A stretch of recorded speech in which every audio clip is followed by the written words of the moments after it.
Welcome one and all to the second episode of the Kirbicast, hosted by yours truly, the host that bit her tongue earlier in the day, so talking is a bit difficult, Gab, the KiRBiZOiD. Today we'll be talking about games such as Tears of the Kingdom and Vampire Survivors. We'll be talking about movies such as Guardians of the Galaxy Volume 3 and The Boogeyman, and other news such as the recent Twitch drama, the current drama revolving the Persona 3 remake, Overwatch, because goddammit, they just can't have a break. They really like people talking negatively about them. It's insane, guys. And finally, we'll have a quick mention of the Nintendo Direct that happened a few days ago as of this podcast coming out. So we're gonna get started right away, but without further ado, for those who don't know, this is the YouTube podcast that can't be surpassed, and the host of the show. I really did bite my tongue. It really hurts. It's the Kirbicast. Hello, and most importantly, hello. Welcome to the Kirbicast, a monthly podcast hosted by yours truly, Gab the KiRBiZOiD. Yeah, I know I said it wrong the first time on the first episode of the podcast, when I first said Gab the KiRBiZOiD, I was like, Gab the KiRBiZOiD. So, you know what, fuck it, I'm gonna make it a constant thing as long as I remember to make it a constant thing. But welcome everybody to the Kirbicast. Hopefully you're having a good day whenever you're listening to this. If you're listening to this on the YouTube premiere, or if you're listening on Spotify, wherever you're listening, I hope you're doing good. And if not, I hope this podcast can make things a teeny tad bit better. I hope you're doing good today. And yeah, we have a very big episode today, so honestly, just to go into things just really early, I'm doing good, you know? A bit of personal drama happened where I had to open up an OnlyFans, and if you want to find that video, you can. To find the link, I'm not going to openly advertise it because, again, I want to reiterate the whole reason I did it was because of my finances, and if you're wanting to do so, donate there. That is all I'm going to say. I'm trying to not promote it to show that I am not trying to scam you. I really don't want it to come off as that, so yeah, I mean, outside of that, I premiered my first ever, and I think the internet's first ever MeTuber. Like, actual, literal MeTuber. So, for those who don't know, a VTuber is a digital YouTuber. You've probably seen an anime girl play a video game once or twice on your YouTube feed. That's essentially what a VTuber is. It is a YouTuber, but instead of a face cam with a face of Markiplier, it is a face of an anime character, or sometimes it's just a digital character instead of a human. It's just a way to personify yourself and still have that connection, or to at least simulate that connection between people. And when I was looking this up, I decided to do a PNG tuber, which is essentially a VTuber, but instead of a 3D model or a model that tracks the face, it is simply PNGs that are moved together in order to simulate something similar. It's essentially a much lazier version and a lot cheaper version of a VTuber, and I've been doing PNG tubing pretty much ever since I started streaming, even on my old channel, which, if you can find it, you can find it. You will see that I dabbled in a bit of PNG tubing, like even back then, and so I love PNG tubing. I love the idea of it because I'm an artist. I love doing that stuff. One of the things that I love the most, and if you've seen my YouTube short the Thursday before this episode came out, you can tell, and because of the stream, probably the most recent stream I did as of this podcast episode coming out, I love Mii's. The Mii series is probably, outside of Mario and Luigi's Mansion, probably my favorite Nintendo franchise, period. I love Tomodachi Life. It's my favorite game ever made, and even though we didn't get it in the Direct, I'll take it. You know what? I'll take all the games we got, and we're gonna get to that in a bit, or near like the end of the podcast, because you can watch my reaction. It's on my live section on my YouTube channel. Again, KiRBiZOiD. Go to the live section. Again, I bit my tongue. Please bear with me. Go to the live section on my YouTube channel, and you'll find my reaction. I had to cut the Pokemon stuff out because apparently Pokemon has a thing for it's so weird. Apparently Pokemon has a thing for cutting, or for copyright striking people's footage or reactions to the trailers, because the trailers are technically their copyrighted material. Universal did the same thing with the Mario movie, which is so annoying. But whatever, I don't care. Pokemon's mid anyway, I said it. Look, you've seen my saga with Pokemon. I want to love it. Pokemon is not doing me any favors. Literally, I want to love Pokemon so bad, but I do not enjoy their games anymore. If you can enjoy the games, good for you. my god, I can't look past the problems with Pokemon anymore, partly because of the internet, but also partly because, you know, I'm starting to actually enjoy games for how well they're made, or how well like they're made and how well they actually can be as a video game instead of just activating dopamine in my brain, I guess. I grew up, I don't know. I don't know, man.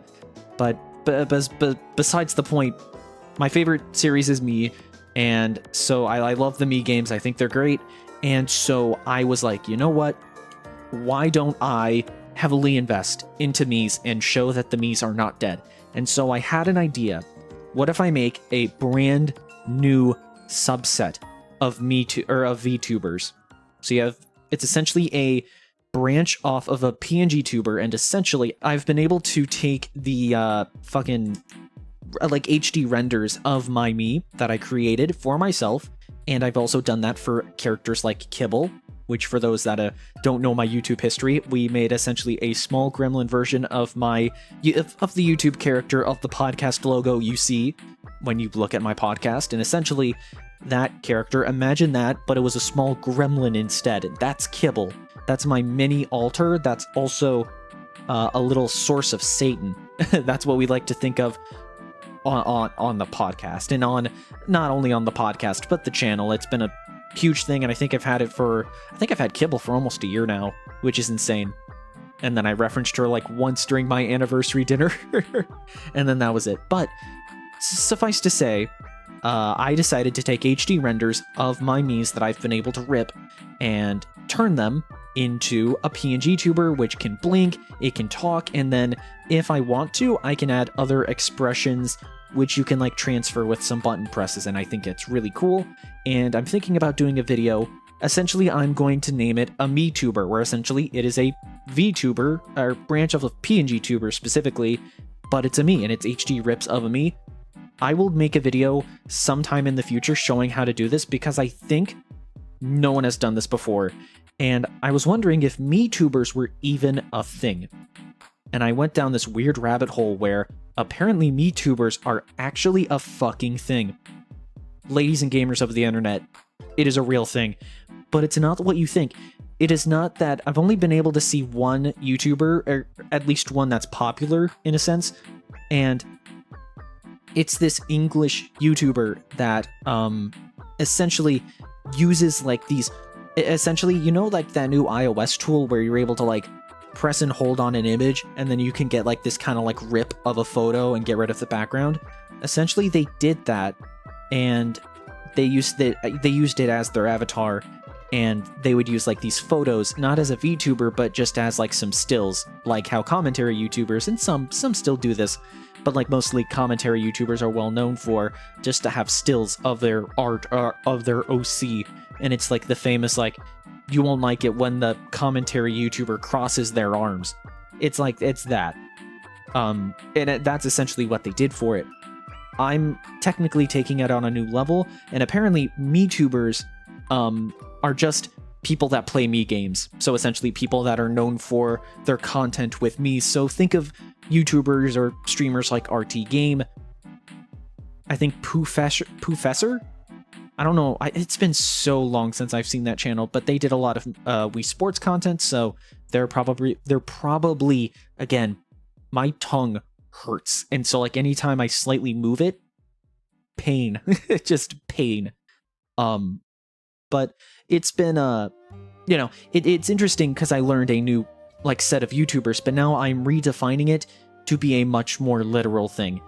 And don't worry, the art for Kirb and all that stuff, I'm not changing that in the slightest. It's just during streams, at least until Tomodachi Life becomes a thing, I'm hoping to like every now and then alter between my, you know, my OC Kirb, her design, and then also the Kirb Miituber, because I like Miis and I want to show my love for Miis, and I think it's cool. But outside of that, today, we have a lot to talk about, and especially in the news area. And also, in this episode, I will have a special guest. I'll probably have it on, like, the title of, like, featuring this guy. Again, I'm new to this whole podcasting gig, so I don't really know fully what to do. But I will have one of my friends who watched Boogeyman with me. I'm going to sit down with him and we're going to talk about Boogeyman because we watched it together and he had some very interesting thoughts about the movie that I thought would be really cool to explore a tiny tad, because The Boogeyman is a very interesting movie, and we'll talk about that. We will talk about that once we get there. But we're going to keep to the consistency of this podcast because, of course, when you think about me, you think about consistency. We're going to stick to the consistency of the podcast, and we're going to first start with the games that I've played. So, without further ado, let's start talking about game number 1. Tears of the Kingdom is good. Bam. That's the end of the podcast, everybody. No. Guys, I don't know if this is a unpopular opinion, but goddamn, Tears of the Kingdom is easily leagues better than Breath of the Wild. It is much more memorable to me, and I'm actually using the mechanics more, and I could do a lot more with this. Like when I'm talking about Tears of the Kingdom, literally I talked about my experience on going to the Tears of the Kingdom midnight release. I talked about that over on my members only episode, so if you want to hear that episode, consider becoming a member for that, and also other exclusive content and a members only Discord if you're interested in that, if you're financially available to do so, of course. But essentially, I was talking about, I'm very... Overall, I've had an amazing experience with Tears of the Kingdom. I've never really... So far, I don't associate any, remotely bad experience to this game. It is insane.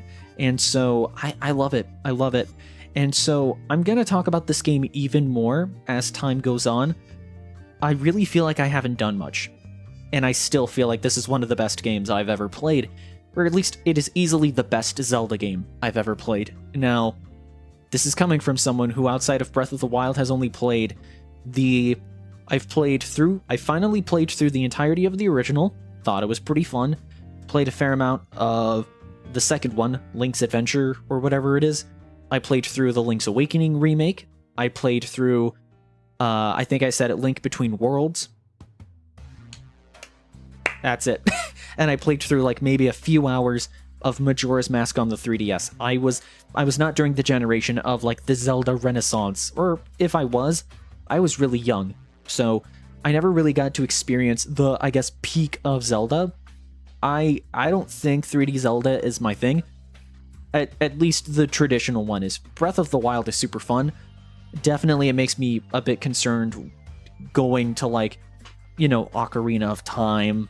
I think the only one that actually interests me in the 3D Zelda sphere is what's Twilight Princess, because I think the lore of it is super cool, and also the Zonai from Twilight Princess are in Tears of the Kingdom. It's like a huge plot point is that the Zonai exist, and so I don't know. I think it's cool. I kind of want to see what that's all about. But suffice to say, this is definitely the best Zelda game I've played so far, as a very casual Zelda fan, and I'm going to be talking more about it because I'm not even close to being done.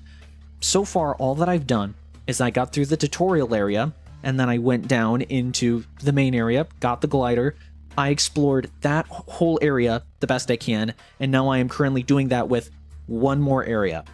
I unknowingly went to the Rito village, so I freshly started that story route, and I also have explored a very vast amount of the chasm, the underground map of the game, and I'm just taking my time. It is definitely a game that I'm going to be playing for a year, and I will always go back to it, and I will always play it, and it's not something where I feel like if I stop playing for a while, I'm gonna not know what's going on. I feel like I'll constantly be like, okay, this is the month where I essentially play through this part of the map, and I am taking my time with this game, and at least right now, I'm not at all feeling the rush to rush through anything. There are some parts of the map where I'm like, oh, maybe I'll skip through this part a bit, or I won't be as thorough in looking for shrines or looking for materials or hunting. But outside of that, I'm still using my horse to just enjoy the scenery, enjoy finding bosses for the first time. I found my first fire Gleeok, which was super fucking cool. I thought that was like such a cool fight that I knew existed. I unfortunately got spoiled on the Gleeoks, which is fine. But still, all I saw was that the Gleeoks existed. I didn't know like if the Gleeoks were going to be anything. Also, found out those motherfuckers are super cheesy if you have a bunch of those little bat eyeball, the Keese eyeballs. Anything that like has an eyeball, if you use that for homing and you use like a Lionel bow, that's nothing. It is a cakewalk. But still, it's fun. And now I have like a fire Gleeok sword that has like 60 attack power. So I'm all for it, man. I'm all for it. But yeah, I'm just taking my time to like really slowly explore. So right now, currently, I want to talk about my experience with the game and kind of like the things that I kind of take from it.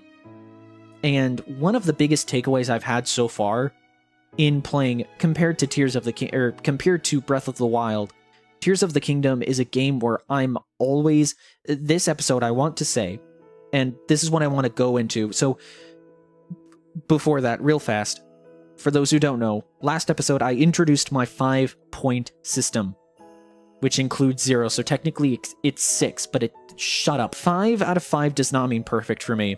I don't think there's a perfect game, and honestly, I don't care if it's perfect. If it's perfect, I'm still going to give it a 5 out of 5 regardless, but there are so many games that are perfect for me. Now, I don't care about objectively perfect. It's a bias. I'm not going to be like, I'll be objective most of the time, but this is purely a personal 5-point scale. The 6th point is 0, and I think that says something, but essentially 0, absolute dog shit, worst game I've ever played. Like, there's nothing redeemable. 1 is just that it's bad, but I can see some good parts. Like, I hate it, I can see some good parts. 2 is meh. Mediocre Valley, like, it's hard to, it's probably, like, 2 is probably the worst score I can give you, because honestly, 2 is like, it's not good to, like, remember it, but it's not bad enough to remember it. I think 2 and 2.5 is the worst score, honestly, out of anything. 3 is it's good, and that's it. It's just a good game. I had a positive experience, but it wasn't lasting. 4 is great. It's a really good game. Maybe it's a bit too short, or it's a bit little lacking in content, or there's just some like gripes I had every once in a while, but overall, really good game. 5 is like my personal favorite. 5 out of 5, it's my personal favorite. Obviously, Tears of the Kingdom gets a 5 for me, at least for now. I haven't touched any of the story stuff at all. I unlocked like a few cutscenes, like those memory cutscenes. I've done that. That's about it though. And I learned about the tiny bird character, which is gross because as soon as I found that bird character, I also found out apparently it's super fucking gross because I think that character's a child. And for some reason, like, Twitter is horny for that bird. I don't know what the fuck's going on with you people. That's a kid. I don't know if it's a kid. I don't fucking know Rito age. Like, I said I'm a casual Zelda fan. I ain't horny over a bird. Well, I know Painata, one of my mods and my first ever fan. God bless you, Pain. He's horny for bird people. I remember that when we were playing Chris Tales. And speaking of that, real fast, I know I just plugged the members-only Discord and members-only episodes and stuff like that. But if you want, this month's members-only episode is going to be me talking about my time at Twitch, kind of like my experience streaming at Twitch, and then kind of comparing it to now what I do on YouTube. And then also, I'm going to be talking about what it's like finally... We're finally starting Mario Party 8. I think I have to do one last thing, and then we're recording, and then it's actually in production. So we're near the finish line to the pre-production for Mario Party 8, and I got like chills saying that. Like, I'm super happy that we finally are... It's time. It's happening. Now, are episodes going to happen often? No. With what I have planned for this series? No. But I'm very excited for what we're making. I'm very excited, but I'll talk more about that on the members-only episode, so please consider becoming a member. It is the Backstage Pass tier for $5 a month. It is essentially the same as a Twitch sub if you're financially able to do so. Consider that, and you'll be able to hear about my time at Twitch and also my thoughts going into pretty much on pretty much being on the precipice, sorry, of starting my biggest YouTube series to date. In the 4 years that I've done YouTube, this is single-handedly the most ambitious project I've ever done. What I want to discuss specifically, because I'll be talking about Tears of the Kingdom pretty much every month until I get into it. The thing that stuck out to me the most, and what I'm going to be focusing on today, is the biggest compliment I can give Tears of the Kingdom right now is I was so worried when I first saw this game that I was not going to be using all of my tools like all the time, because I had that problem with Breath of the Wild where I'm like, I am almost never using the runes in the game, like in combat for exploration. I'm only like remembering them to be like, oh, there's a puzzle, I have to use this, and then that was it, and then I never used it again in any other circumstance. Like I feel like it was never rewarding to use any of them, and that's like my one complaint now looking back compared to Tears of the Kingdom, because in Tears of the Kingdom, that really is hard to say with my tongue. Holy fuck. For some reason, even though all of the abilities are now super bizarre, I'm always finding opportunities to build something. It feels like you're always rewarded for building something, whether it's a transportation vehicle, something for a puzzle, like always trying to experiment with new things. Like I built a motorboat, I built like a helicopter, I built like levitation platforms, I built cars, and I built all sorts of stuff. And then, like, that was fine. But then I also felt rewarded for using a horse in the game, which is super cool because I'm like, oh my god. Like, because recently I listened to the Nintendo podcast, which, shout out to the Nintendo podcast. They're absolutely amazing. I love them. Probably one of my favorite podcasts out there. Honestly, it's the only one I consistently listen to. Their completionist episode is my favorite, by the way. But they were talking about how after they were, like, building cars, and again, I'm in a different situation, and I'll get to that, like, right after this. They said that once they were able to, like, build cars and stuff consistently, they just stopped using the horse, and they didn't care. And I don't think it was an actual complaint, but they, like, kind of, like, weirdly complained that, well, now the horses are useless. And it's like, yeah, well, it's not like Hyrule's gonna stop having horses once you're able to build a car. Like, the stables are still gonna be there. Because it wouldn't make sense, because granted, understand, in the world, you're the only one that can build a car. If there were stables in the last game, they would still need horses, because they can't build a car. That's something only you can do. Like, for the simple sense of, like, world building, they're not going to remove horses, because you can, like, build Lightning McQueen in fucking Tears of the Kingdom. It's goofy. Look, I love them, but then there are times where I just don't understand what they're talking about. But again, difference in opinion. It's the internet. I'm not trying to start shit. Genuinely, they're my favorite podcast right now. But still, it's just sometimes I'm just like, interesting. But again, maybe you have a completely different opinion about that. But I still feel like I'm rewarded for using the horse, just because I think the horse is more fun, and also, I don't have to worry about resources for the horse. I just have to make sure the horse doesn't get shot and die. I just have to make sure the horse doesn't die. And also, you know, it feels like I get a bond with my horses. Like, it is a companion. Like, it's the same idea as, like, having a pet and then, like, having a Roomba. Like, yeah, the Roomba can clean your fucking floor, but it's like, you're not gonna... I can't... I'm not yucking your yum, but I don't feel attached to a Roomba. I'll feel attached to my dog that shits on my floor, you know? Because the dog is cute, and it's not a disc. But I will appreciate the Roomba when it cleans up the poop on the floor. I don't know. It's a difference in opinion, and like a difference in how like you get attached to games. Like, if you're not going to get attached to the horse, then yeah, you're going to just build a car and not think twice. And that I understand. And also, in the game, okay, for those who don't know, making vehicles in the game require like build power or something similar, where it's like, yeah, you have to have a certain amount of battery, and it drains battery, and it drains more depending on the amount, like how big the contraption is. So the smaller it is, the less battery it consumes. If you run out of battery, it's the same thing as the stamina wheel, where you have to wait for it to refill in order to do it. And over time, you're able to rebuild or to build a longer battery And so by the time like you're near the end of the game, you pretty much have an infinite battery to like make whatever you want, and you have infinite resources to build whatever you want. I'm not there yet, so I still see the value in horses. Again, correct me if I'm wrong, like people that are watching this in the future, if I say something differently, fucking call me out. Call me out as a fucking hypocrite, because that'll make me laugh. I won't take it seriously because I'll be like, yeah, well, I proved myself right. Or I guess I proved myself wrong. Either way, let me know what you think about horses and vehicles, but I still feel like it's fun to go in between each other, because I don't want either one to be stale. And also, I love the connection you have with the horse. I feel like you don't get that with a boat. Well, sometimes you do, you know? I feel like if you can characterize something enough, then it's more of an enjoyable experience for you. So again, different strokes for different folks.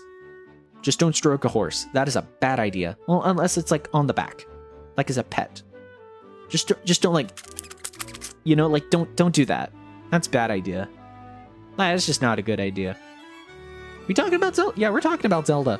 Essentially, so not only in the sense of I'm always building something and I'm always building a car, and I always talk about rants about horses because someone on the internet has a different opinion than me, I guess. Outside of that, I was like, okay, I'm going to build stuff. The fuse mechanic sold me, so I knew I was going to use the fuse mechanic, and even though it's not like the most in-depth that I thought it was just in-depth in other ways that I thought it was going to be. Like, I thought, again, I was in the group that was like, meat arrow, what does that do? What if it attracts animals? What if it lowers defense or something? Like, what if every different material has a different effect? Now, granted, I think if they did do that, the game would run at like 10 FPS because of all the programming you'd have to do for each individual effect for each individual item. So understandably, for the scope of the game and the scope of like outside of the fuse mechanic, how big you have 3 maps, 3 complete maps in this game. Not having a meat arrow effect, granted, I'm fine with that. Compared to everything else we get in this game, that is fine. But like still, the fuse mechanic is still fun. I'm always fusing weapons. I'm always finding like different materials and trying out like the Lazal tail to make a whip, or trying that out with a boomerang and fusing stuff together, like fusing stuff with a shield. One person in my chat showed me that if you fuse a ruby or a sapphire to your shield, it'll either warm you up or cool you down. So you don't have to have clothing to affect, you don't need to have clothing, you don't need to have potions, you know, considering where you're going in the game, to like, you know, you don't need to rely on clothing to make you warmer or colder. You can just like attach a ruby to your shield and now you're warm. And now you don't have to worry, at least for the most part, if you're cold or not in the game, and you can have like the gear you want, which I think is super cool. Also, something I don't think was in the original game, again, correct me if I'm wrong in my Twitter at KiRBiZOiD or on the YouTube version of this in the comments, but I don't remember you being able to sell the clothes. Granted, there is a fuck ton of clothes, so being able to thin out my wardrobe is super nice, and everything's like easier to get to because there's less options. I think that's sickaroony. Ascend and the rewind ability, I thought I was going to forget that like every 5 seconds. Like I was going to be like, oh right, I have the reverse time thing, or oh, I have the thing that can make me go up.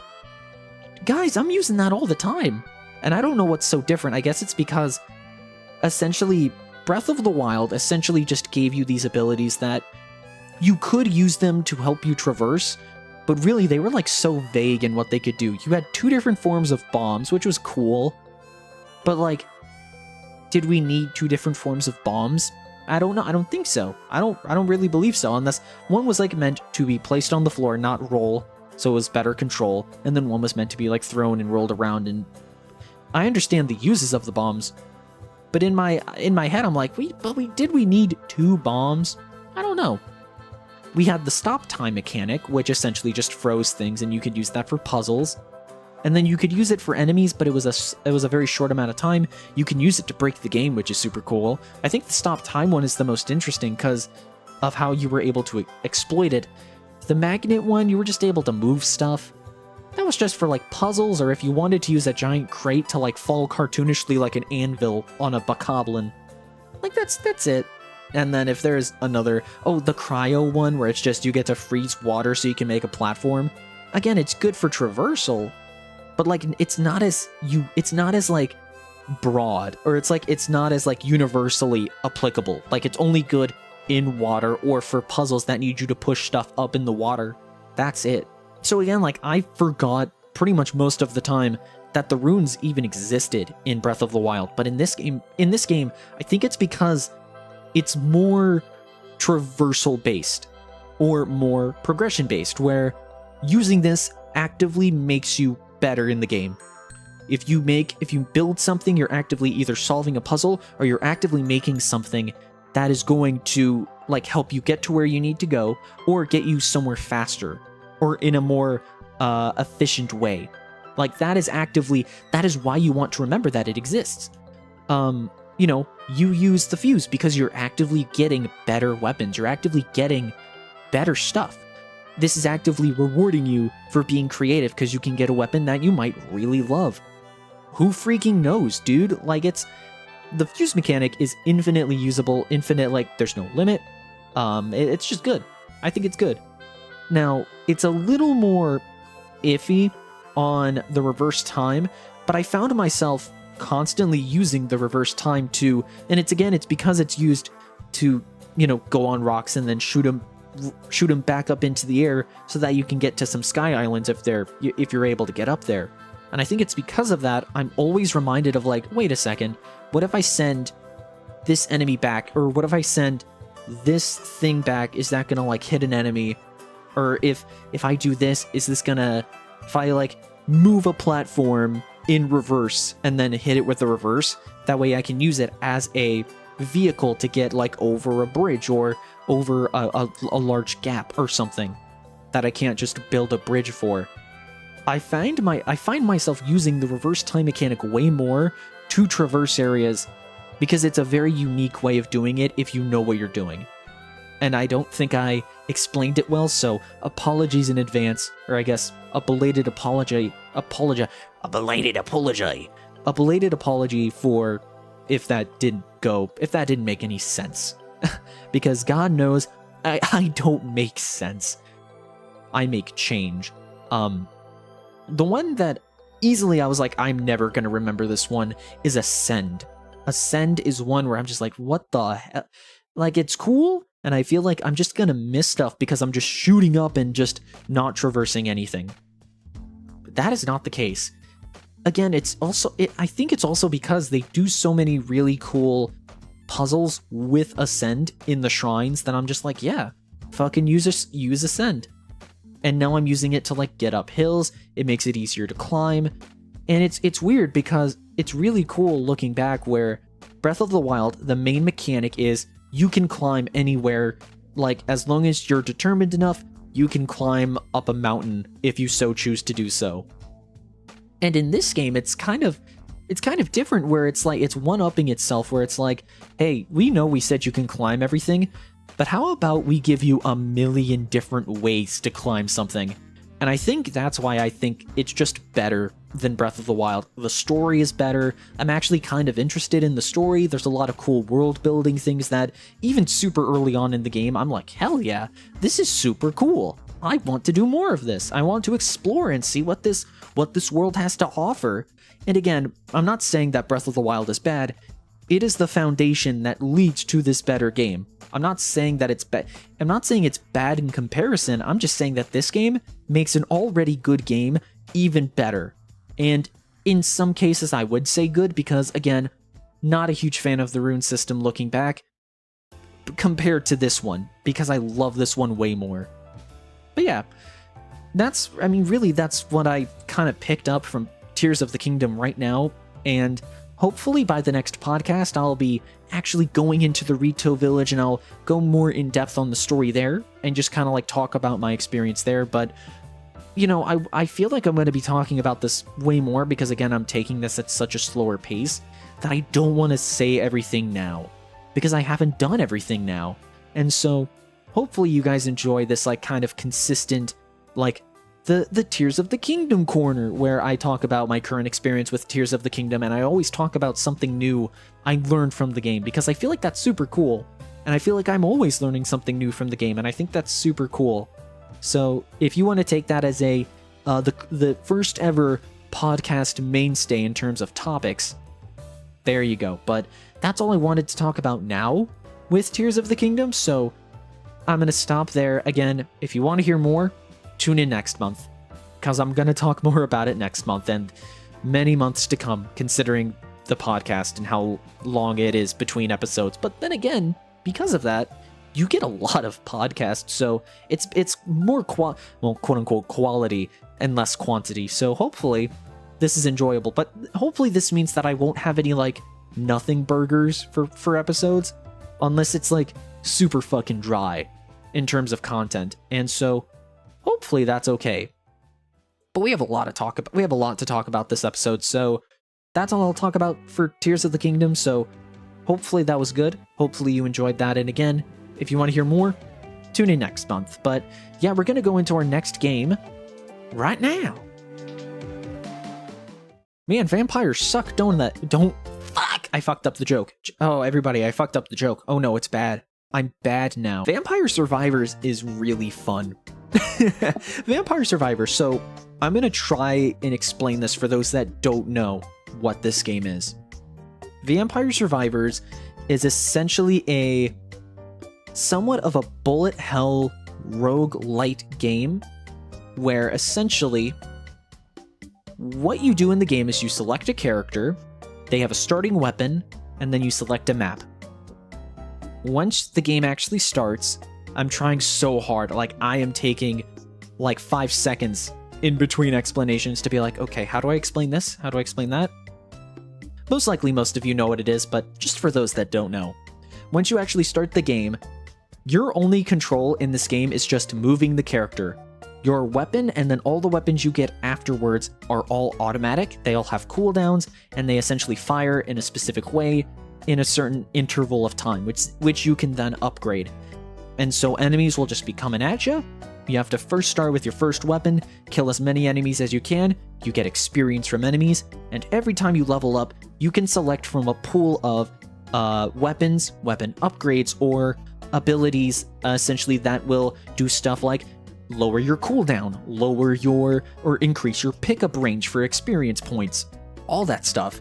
And you keep doing this, and as time progresses, more and more enemies of higher quantity and higher difficulty will keep coming in, and as the name implies, you have to survive in Vampire Survivors.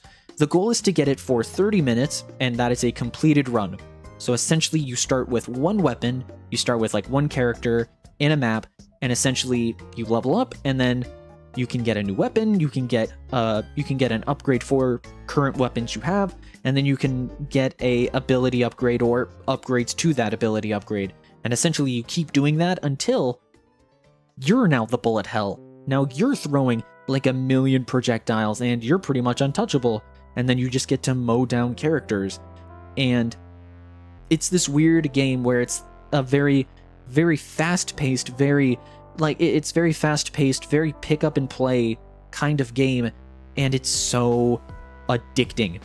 Whenever I think of Vampire Survivors, I think about, for those who, okay, does anybody remember when G4 came back for like a few months and then went back down because they decided to do it on mainstream TV? And like even in 2022, that was such a bad idea, trying to do that to mainstream TV. Like they did cool things where they essentially made Scott the Woz air on live television. They made depending on your opinion, they made Smosh. Like they just like bought Smosh episodes and then just like uploaded them like TV episodes. It's just like, well, I don't know, man. They had a bunch of cool ideas, but then they were like, yes, and we are going to try and make it only TV. And they're essentially trying to just like make a TV experience, but honestly, TV experiences, they just don't work. They don't work anymore. Like streaming, and it's this, they went at it with a really cool idea, but they fucking flopped with the execution. All of this saying, Gerard the Completionist, one of the best people on the internet, just in general, they're fucking sweethearts. I love him so much. If I ever get to meet the guy, and if I ever get to do something with him, again, this is even considering I get more than 1.5 thousand subscribers, so hey guys, we're at 1.32. If you want to help support a independent content creator, maybe subscribe to the channel. Please. I love Gerard, and one of my favorite things was when they were first talking about the Steam Deck when it came out. And one of the things that will always burn in my mind when I think about Vampire Survivors is Gerard being like, yeah, I got a Steam Deck. And he like opens it up in his little Steam Deck bag, which I have now. He opens it up and he's like, yeah, I've been using my Steam Deck to play Vampire Survivors. He literally just plays a game of Vampire Survivors, and then they're just like, Gerard, how many hours have you sunk into this game on your Steam Deck? And he's like, well, for the Steam Deck, I've probably put around 200 hours. Like, I think he meant like total in Vampire Survivors, but the game came out like really recently at the time.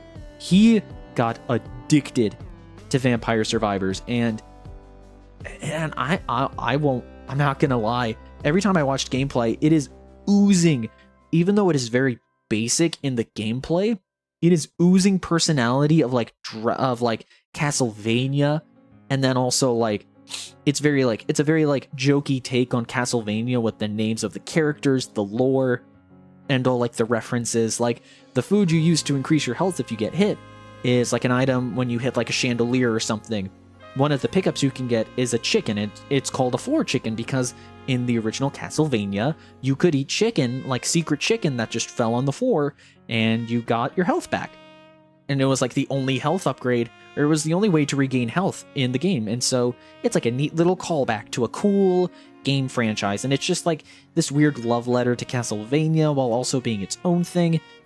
And, you know, it's very addicting because you can get a power trip if you know what you're doing in like 5 minutes. And it's super cool because later in the game, when you unlock more weapons, you unlock weapon evolutions where certain combinations of weapons and just regular upgrades will get you these like ultimate versions of certain weapons. So it's just, and they can like decimate enemies if you know like how to like prioritize. And I call it a roguelite because, you know, you're not going to get a win in your first round. You have to learn the game and get better. So what the game does is every now and then you'll get gold as you like travel. It is the only permanent currency in the game, and essentially you can use the gold to buy new characters, which would have a different starting weapon. So, you know, maybe you'll like the character that has the garlic, or you'll like the character that has the axe or the fire wand, depending on what you want to start out with. It's super cool. My favorite character right now is the character that has like both the guns, and she's like Bayonetta, and I love her. The whole point of the game is just to keep buying stuff and to keep getting more and more powerful, because in between every runs there's a shop that you can access, and essentially on that shop there's just permanent upgrades. And essentially the idea is just you start with nothing, and then you constantly are like buying more health, you're buying tougher enemies, the ability to get more gold, the ability to gain more experience way faster, increase your pickup range from the very beginning, stuff like that. It's like, it's constant dopamine, and it's so good. And it's really funny because recently it got announced for the Switch, and I've been waiting for a Switch port for like forever. I think the game came out like for the past like year. I've been waiting for the Switch port because I feel like it's too obvious for that game. I feel like it's an obvious Switch game, you know? I feel like it's perfect for the Switch, so it's coming out pretty soon. I don't know when it's coming out, but essentially, yeah, if you would rather wait for if you have a Switch and not a Steam Deck, don't worry. It's because it's such a good handheld game, and I think they even, actually, wait, let's do a bit of live research here. I think Vampire Survivors has a phone port. That's not the App Store, that's Mario Kart. 1 second. Vampire Survivors. Yep, it's free. Actually, it's free, the full game. Yeah, Be the Bullet Hell. That's what it is. And so, yeah, you can just download it on the App Store right now. I might do that. If I can, like, keep, like, Steam, like, cross-save, I might do this on the phone. Yeah, 4.7 on the App Store. And it has 3,000 ratings, and it's, like, not even, like, it pales in comparison. Like, it's almost complete. It's, like, 90% 5-star ratings. It is such a good game, and it's a very addicting game because it's so bombastic. It's so fast-paced. And again, and here's another podcast that I've been listening to, Let's Fight a Boss. They're on a break right now, but one of the hosts is my favorite YouTuber ever. one of my favorites, like easily my top 5, I'd say top 3, SuperEyepatchWolf. That guy, he is like a master of storytelling in a video. Like, I was never interested in wrestling, and now I am addicted to wrestling, and like anytime he talks about it, I'm like, dude, he's so good at telling a story. And like, motherfucker, he's trying to tell a story through a merch line. He's trying to make merch that not only is cool to wear and is ethically made, and it's supposed to tell a full story like made by him, and I find that super cool and super admirable. And like, he's the only YouTuber I've ever bought a U2s for, and honestly I want to keep it that way because I want to support this boy so much. He deserves the best. Also, he's Irish. I'm not gonna lie, there's a bias there. But I remember he talked about how Vampire Survivors was it was too easy, and he is someone who loves challenging games, so that's understandable. Again, different strokes for different folks. But I remember him talking about how it was like, now it's a thing of spite now whenever I play Vampire Survivors, where he was like, okay, do you ever do a run that doesn't have garlic? And it's like, garlic is like, you can't win the game without garlic. And I'm like, okay, well, that's just not true. Like, if you're just not going to experiment with different builds, then that's your problem. But, you know, again, if that's how you experience the game, then fine. That's your thing. If you don't want to play the game anymore, I'm not going to force you to play a video game that you don't enjoy. I feel like that's goofy. You know, it's stupid. Just suffice to say that it wasn't his thing, and just kind of like looking at it, I was like, oh. So, to explain the garlic is a weapon in the game where essentially there is a damaging aura around you, and the reason people think like early on that it's so good is because it's just, you don't have to do anything. There's just a constant field of damage around you. You don't have to aim anything, you don't have to do it. And when you upgrade it, there's an evolution where not only is it a giant area around you, and it does a lot of damage, it also heals you. It's called the Soul Eater or something like that. It's really good. And you know what? It's fine. But then you realize later in the game there are much better items. It's old reliable. It's definitely like the easy go-to item, but also you have no idea how satisfying it is to know that you've done a run that's really good and you didn't have to rely on the garlic. You find other items that are better than the garlic, and then you're like, fuck yeah. It becomes a challenge because, yeah, you're not fucking using garlic all the time. You know, it's like, if you don't want to use garlic, don't use garlic and get good at the game. I don't know. Like, yeah, if you want to take the easy way out, it's like, you control the buttons you press, my guy. SuperEyepatchWolf is my favorite YouTuber, by the way. Again, it's just a preference thing, and I don't know. It's just, again, it's just like, when I think about it, it's goofy. And again, there's like millions of other games you can play. So it's like, it's fucking ones and zeros in the Matrix or whatever the fuck Andrew Tate says. You know, it's like, it doesn't matter at the end of the day, but I just find it interesting because this is coming from someone who fucking got addicted to Vampire Survivors. It's such a fucking good game. I love it. I recommend good game because good game. It's good game. What else you want from me? It's good game. But yeah, you know, it's just Vampire Survivors is very addicting. Again, highly recommend. Apparently, it's just free on the App Store, so try it out on the App Store, and then if you want, it's like $3. It's like $5, but it's almost always on sale for $3 on Steam. And then also, there's a Switch port. I think it's also on Xbox? I think it's on Xbox? I think it's on Game Pass, so it's like super cheap, and it's very, very good. And then also, if that's not your cup of tea, like SuperEyepatchWolf, it started this whole new craze because when it first came out, it was like the strongest bolt of lightning in a bottle ever. Like, it sparked a brand new category altogether in games. And now there's like a million Survivor type clones where it's like blank survivors. I think it's just like, I think people call it like the anti-bullet hell or something like that. I don't remember what people called it, but it's just like Survivor's core or whatever. But there's a bunch of games that do that, but add their own twist. So if Vampire Survivors, think of it as, if it's not your thing, it's definitely like a jumping board to now jump off. It's a gateway to like this now brand new category of games where I think there's one that SuperEyepatchWolf really loves, where it's like 20 minutes till dawn or something like that, where it's a much more in-depth, much more actually demanding game, which I can admit. And it's like, you have to actually aim your shots, you have to actually be a lot more considerate of what you're doing. If that's more your cup of tea, then, try Vampire Survivors on your phone, see if it's your thing, and then use that as the jumping board to do other things. Regardless, Vampire Survivors is easily one of my favorite. It's a 5 out of 5 game for me because I think it's really fun, just personally. But also, I think it's a 5 out of 5 game because, like I said, it is a gateway. It is a very, very cheap gateway into a whole new world of video games you probably didn't know existed, and I just think that's super cool. But yeah, that's my thoughts on Vampire Survivors. I want, before we go to movies, because I want to talk about games, like at most 3 games on a podcast, right? I don't want to make it like an hour of, well, I'm looking at my timer and it says I've been recording for like 50 minutes, so I'm a fucking hypocrite, but whatever.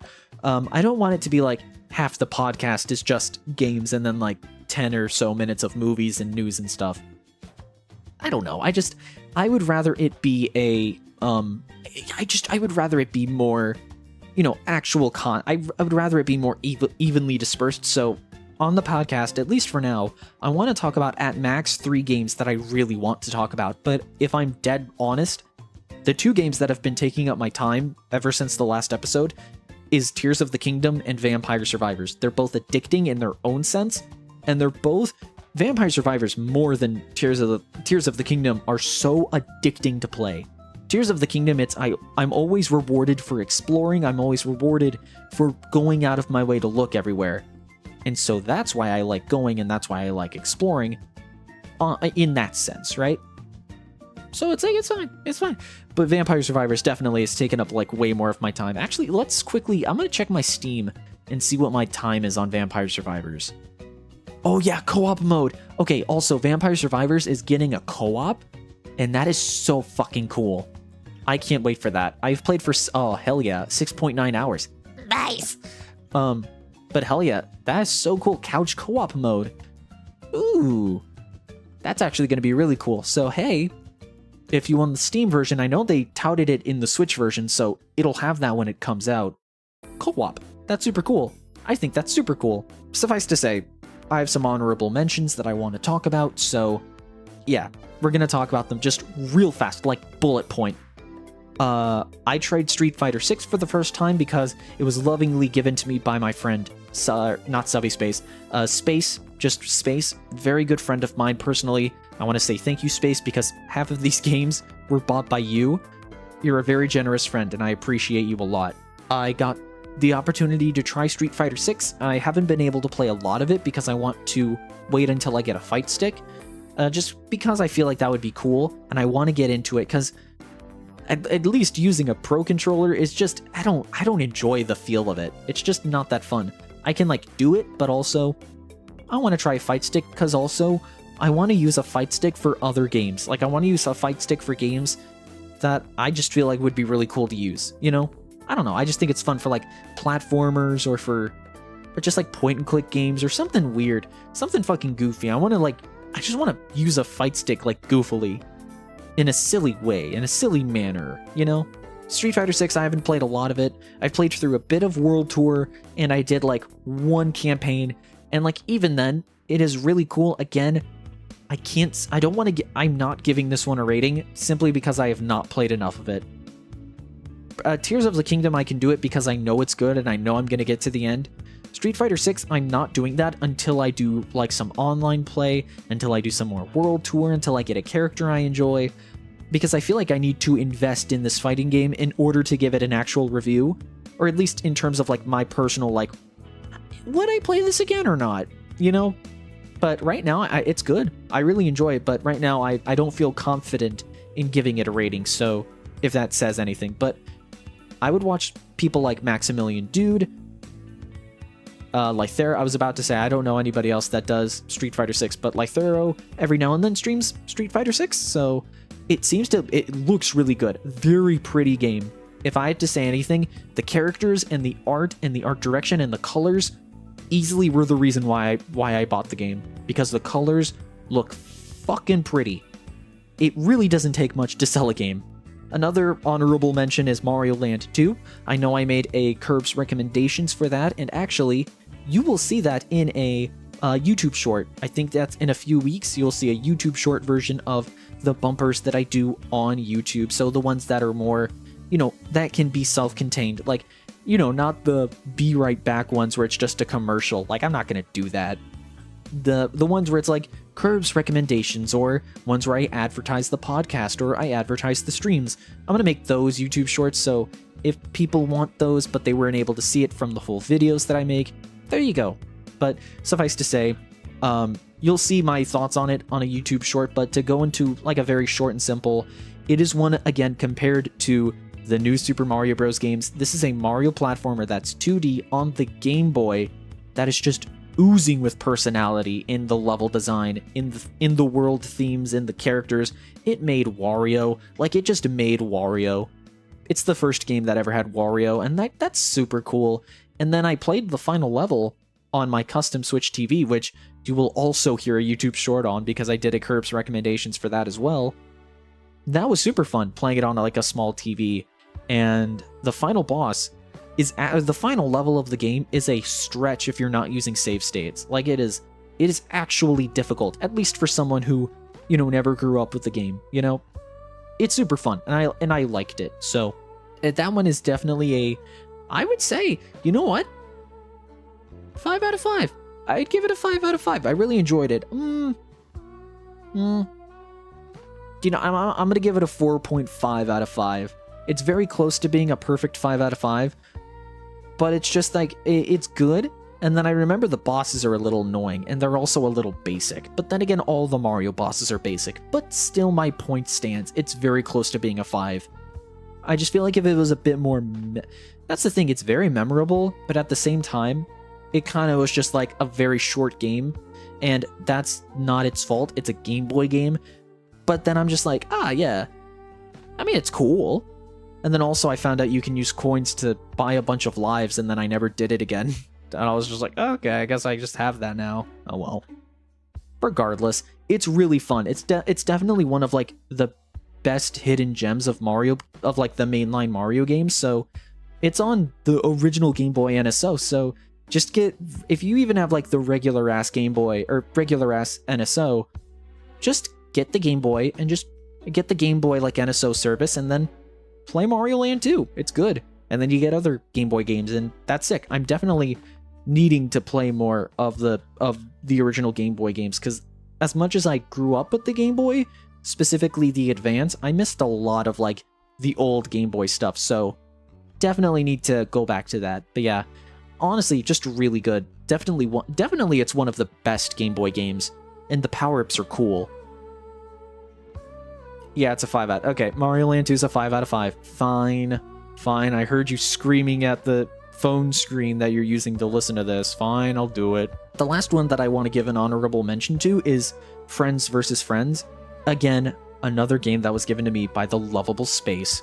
Put thank you Space in the comments of this video if you're watching the YouTube version, or in the live chat if you're watching the premiere. But yeah, no, it was another one given to me by Space, and it is a fast-paced, like, best of 5 shooter, but the whole idea is that it's card-based and it's like a deck builder. It's super fun. Right now I'd give it a 3. It's good, but as someone who doesn't play shooters, understandably I wasn't hooked. And also, it's just like the deck building is a little, if someone plays more and has a better deck, you're not going to have fun. Like, especially if you're not doing that with friends. If I'd say it's like, as someone who's like kind of playing it every now and then, I don't even touch the online mode, because I'm just like, yeah, someone will just have a better deck and just steamroll me, and it's not going to be fun. It's not like it's the deck building aspect is fun, and they're constantly adding more cards, they're constantly adding more characters, because the game like came out a month ago. I think it's cool, but it's just like, it's not a game I think I'll go back to unless one of my friends is like, hey, we're just gonna play Friends versus Friends tonight, you want to join? And I'll be like, okay, sure. Like, I'm not against it, but it's like, I'm like, my friends are addicted to this game, but I'm not. And it's like, hey, good for them. By all means, good for them. Just not my thing. okay, the art direction, fucking tight. I will give it that. The art direction is super good, and also it's like cutesy animals, but then you can like get really gory, which is kind of cool. Voice acting is pretty good. Like the actual design of the game is fun. It's just the gameplay itself that I'm just not too hot on myself. But again, I'm not a shooter person, so it's like you know. But yeah, those are all the honorable mentions I wanted to talk about in terms of games. That's it. Yeah, it's been a very more or less it's been pretty dry on games. We'll get to that in a bit, but yeah, I mean, outside of that, it's just been Vampire Survivors and Tears of the Kingdom, and probably I won't talk about Vampire Survivors for another month, but because I feel like I've said all I need to say. But more Tears of the Kingdom content, or in terms of like me talking about it, is sure to come next month and many months to come. So, hey, I guess look forward to that. But that's all for the games today. So let's move on to the movies. So I think, like a lot of people, I have had a very big Marvel burnout. That is I feel like a lot of people have that right now. My personal opinion on the Marvel burnout was, it was definitely the quantity. Like, it was just too much. And also, I feel like they forced comedy into everything once the Guardians of the Galaxy, like, Volume 2 movie. I feel like when that had really good comedy. I love the comedy of Volume 2, Guardians of the Galaxy. I think it's good. I will admit, maybe it's a bit goofy. It's not like the best comedy, but it was campy. I liked it. It was good. Outside of that, they were just like, we need to make everything funny, otherwise it's a bad movie. But the problem is, it did the exact opposite, where it was like, everything needs to be funny. If it's not like dead serious, it needs to be goofy haha. We need to always be meta. We need to always be cracking a snarky comment. Thor isn't, and it's not like it's bad. It's just I fucking hate it. I don't know. It's just the forced humor of the Marvel movies. Just really, I was just so tired of it. Like, I just don't care anymore, because then DC was just like, oh, then we need to do that. And then they made worse movies. And as a DC fan, that pisses me off. And then apparently the Flash movie's doing really good, but literally it's starring a criminal, like a fucking cult leader, so I'm not gonna fucking watch it, even if it is a good movie. I don't want to support a criminal, just like how I was kind of interested in fucking Shazam, and then the actor for Shazam was like, yeah, fuck the vaccine. The vaccine's bad. And then I'm like, okay, cool. I'm not watching your movie now. Cool. You just fucked any interest I had in this movie. Thanks, man. You saved me $10 for a movie ticket. Same thing happened with The Flash. I was like, oh, Flash movie. And it's still starring a fucking criminal. Oh, okay. I guess I can enjoy this now. I guess I'm not allowed to enjoy it. So that was fun. I was hesitant, very hesitant, towards Guardians of the Galaxy Volume 3. This is a very long foreground. This is just a Marvel rant. Guardians of the Galaxy Volume 3, so fucking good, dude. It's so good. And again, when it comes to movies, I try not to go too in depth on them. One, because I'm not that, I'm not that critically, or I'm not that objective. Or I don't know what makes a good movie, and I don't pretend to know that. But, man, it's so good. I think the comedy in Guardians works because that's the actual setting where that Guardians tier comedy should be coming from. Because that is exactly what it is. It is a ragtag, misfit family that, is they're known for being rough and tumbly. Literally, that's the whole point of the Guardians of the Galaxy, is that they're an unlikely group of heroes with, questionable goals, and they, they fight for the greater good, but also they come from a very rough beginning, so they swear and they curse and they make jokes and stuff. It's meant to be goofy, and so I completely forgot about that, and that's why Guardians of the Galaxy Volume 2 was my favorite Marvel movie at the time, because it was just good. I liked it. This movie explores the themes of the characters, and also it explores the idea of Gamora, or what used to be Gamora after Avengers Endgame, where she died, but then her from the past came without, because she didn't know anything, so she is now doing her own thing. But Peter Quill is just like, he's so torn up because he was like super in love with Gamora, and now this version just doesn't have that experience with him, so she doesn't love him. And I felt like all the characters had equal time to be explored, except for Groot. But then again, you don't really need to explain Groot much.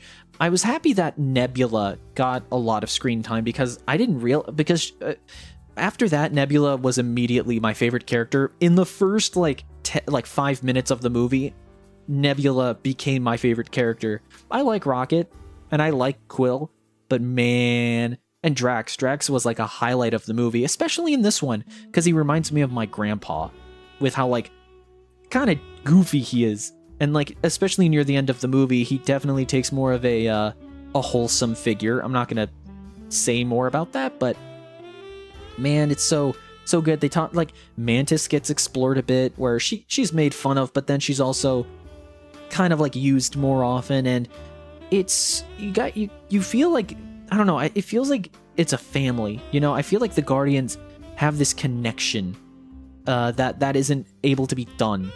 At least compared to the other Marvel movies, where it's yeah, this is a movie about a group, so it's gonna talk about the group dynamic. When you see Avengers, you're just like, oh, all of these guys have their own different movies, so it's kind of hard to see them be really tight with each other when you're like, oh, for an entire movie, they're not hanging out with each other, they're not doing anything, and yet they're going on these very serious things.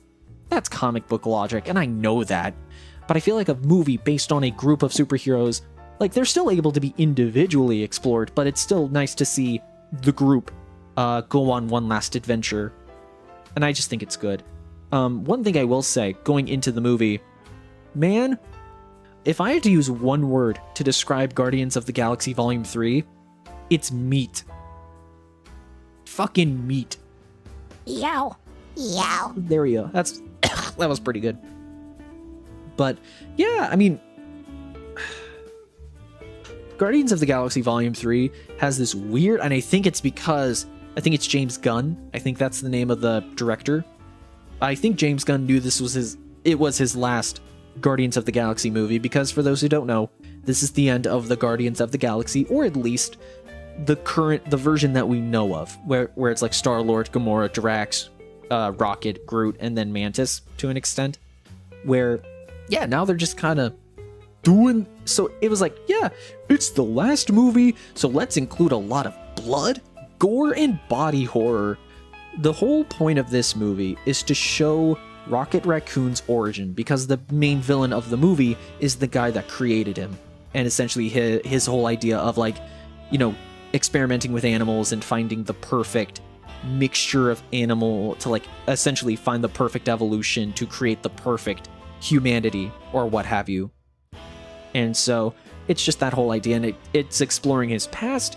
The whole movie, essentially, it has Rocket have this very fatal injury, and he's pretty much dying. They try to heal him, but they have heal packs, where it's you press a button on you wrap it around your injury, you press a button, and it heals. That was a good sound effect. It's like a Pokemon. For some reason, because of how Rocket was built by this big bad, he isn't able to get healed, and it only makes things worse. So now the Guardians have to team up to find out how to override this system in Rocket and save him, and save his life. And so Rocket is kind of out of commission until the last bit of the movie, but it's cool because they use that opportunity to flash back with Rocket, and you get to learn his history, and it was really well done. But also it was really fucking disturbing because of, the whole idea of Rocket. It's a raccoon that got experimented on. They hold no fucking punches in getting fucking creepy and gross with it, because later on you find Rocket's friends, the friends he makes at the other experiments, and they're so fucking creepy, and they're so unsettling, but then they'll do stuff where they're playing tag and stuff, and they're having a good time, and it's supposed to be wholesome, and then you see this walrus dude that has his eyes peeled open, where it's he has his his eyelids are pulled back really far, and then there's a fucking river otter, but they cut off her arms and replaced him with robot ones, and it's just this weird like body horror where they're having a good time in cages and they're playing tag and stuff, but like the entire time I'm just like it's like it's creepy and it's unsettling. And then there's like a whole thing where the Guardians go to like this meat planet where it's literally a planet made of like flesh, and like all the buttons are like this weird like goo that you have to like stick your hand into. The whole place is made of meat, and it reminds me of like fucking the original Spy Kids movie with like the weird absurd layout of how it's built. And it's and it fucks me up real hard. It's awful. But no, it's good, and it definitely was a movie that didn't try to shy away from making it a very unsettling movie. And I think because of how different it is than the other, like the typical Marvel formula, and I think because it was made by James Gunn and not like, you know, the guy that probably was like, let's make a funny joke every 30 seconds. You know, I feel like this movie is something else.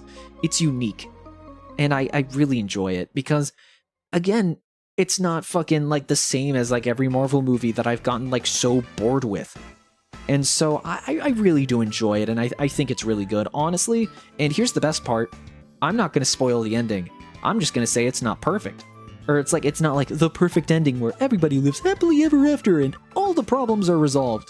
There are so many things left unanswered in Guardians Volume 3, and this is the end of the current Guardians. And it's like, it's such like this weird, like, it's this like ending where it's like, yeah, you pretty much are going to have to come to your own conclusions on what happens, or, you know, at least until they inevitably make another movie without James Gunn or whatever.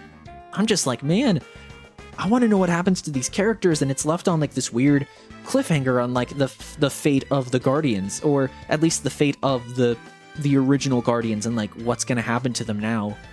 And I was like, oh man, that's so good. Because again, like Marvel movies, the hero wins and nothing bad happens, and it's like fucking, and it's like they live in the happily ever after until they need to make another big blockbuster, and so they have to like ruin their lives later. It's like, yeah, they're left like pretty fucked up at the end. And I'm probably exaggerating with that for those that have seen the movie, but it's like, yeah, it's not a perfect ending. Like, the characters don't get to live happily ever after.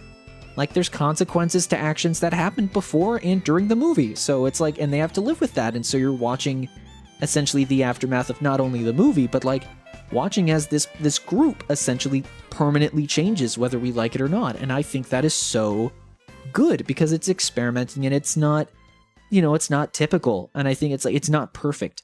And I enjoy not perfect a lot. Honestly, guys, I'm not gonna lie. 5 out of 5 movie. I enjoyed it a lot. But again, I'd say I would recommend you watch the full trilogy, because I think the first movie, it's a little cookie cutter, but like you get to learn these characters and it's the introduction to it. Guardians 2 is now like, okay, now let's make it really funny, and now let's try and make it a little more goofy, and then let's also try to make it a little more heart-wrenching. We're gonna try and make it a bit more emotional.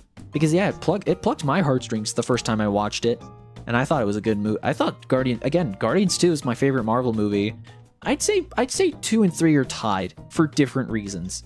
Because I think 3 is a better objective movie, where I feel like it's a much more of like an artful storytelling experience that I enjoy a lot more. But Guardians 2 has some of like, it's just a really fun movie. And then Guardians 3 is like this nice like end to everything. And it's just, I just find it really good. I find the full trilogy like an interesting timeline of like the creative, it's like a really nice time capsule of how Marvel was during like these 3 separate like eras of their MCU. I don't know. Maybe that's just me. I think it's cool. But yeah, that's Guardians of the Galaxy Volume 3. Again, 5 out of 5 movie, and I don't want to go too much into detail. Again, I'm just kind of like talking about how good it is. Again, because I feel like movies, there's not really much different. There's not much difference. There's not much of like a different thing you can do with the movie. If I spoil the movie, then you've seen the movie, or at least now you're not going to enjoy the movie because now you know everything that's happening. I feel like there should be a lot more stuff that you find out on your own. So I highly recommend you buy it or stream it or whatever you do. I recommend this movie. Good movie. Now we're going to go on to the next one, where it might be a bit different. Maybe I might sound a bit different, but that's because you'll find out. Actually, you'll find out. I'm not going to say anything. Haha. Deal with the mystery for like 5 seconds, you impatient little twat. Bye-bye. Hello. Hello, my friend. Hello. So, the Boogeyman. He's scary. He's spooky. It's, I'm impressed that I'm saying his name right now. I'm shaking in my boots. It's a scary guy. Also, for the record, for those that don't know, this is my good friend Hunter. We've known each other since about 7th grade, middle school. So it's been a hot second of knowing each other. But yeah, one of my best friends. Indeed. And yeah, together we saw The Boogeyman, which is a horror movie based on a Stephen King novel that released in 2023. So Hunter, I'm going to throw the ball at you. Would you like to summarize the movie just like real fast? Like no like end game stuff, just kind of like what the movie's about. Yeah. So let's see. The Boogeyman. The Boogie. The gist of the movie was the Boogeyman is scary, and I think it manifests itself in people's lives by like if parents aren't watching their kids or not paying attention to their kids. Mm-hmm. Like that sort of idea. Yeah, so I'm gonna go ahead and just say I thought the movie was just okay. Yeah, I feel like it didn't like stick out in my head that much. That's fair.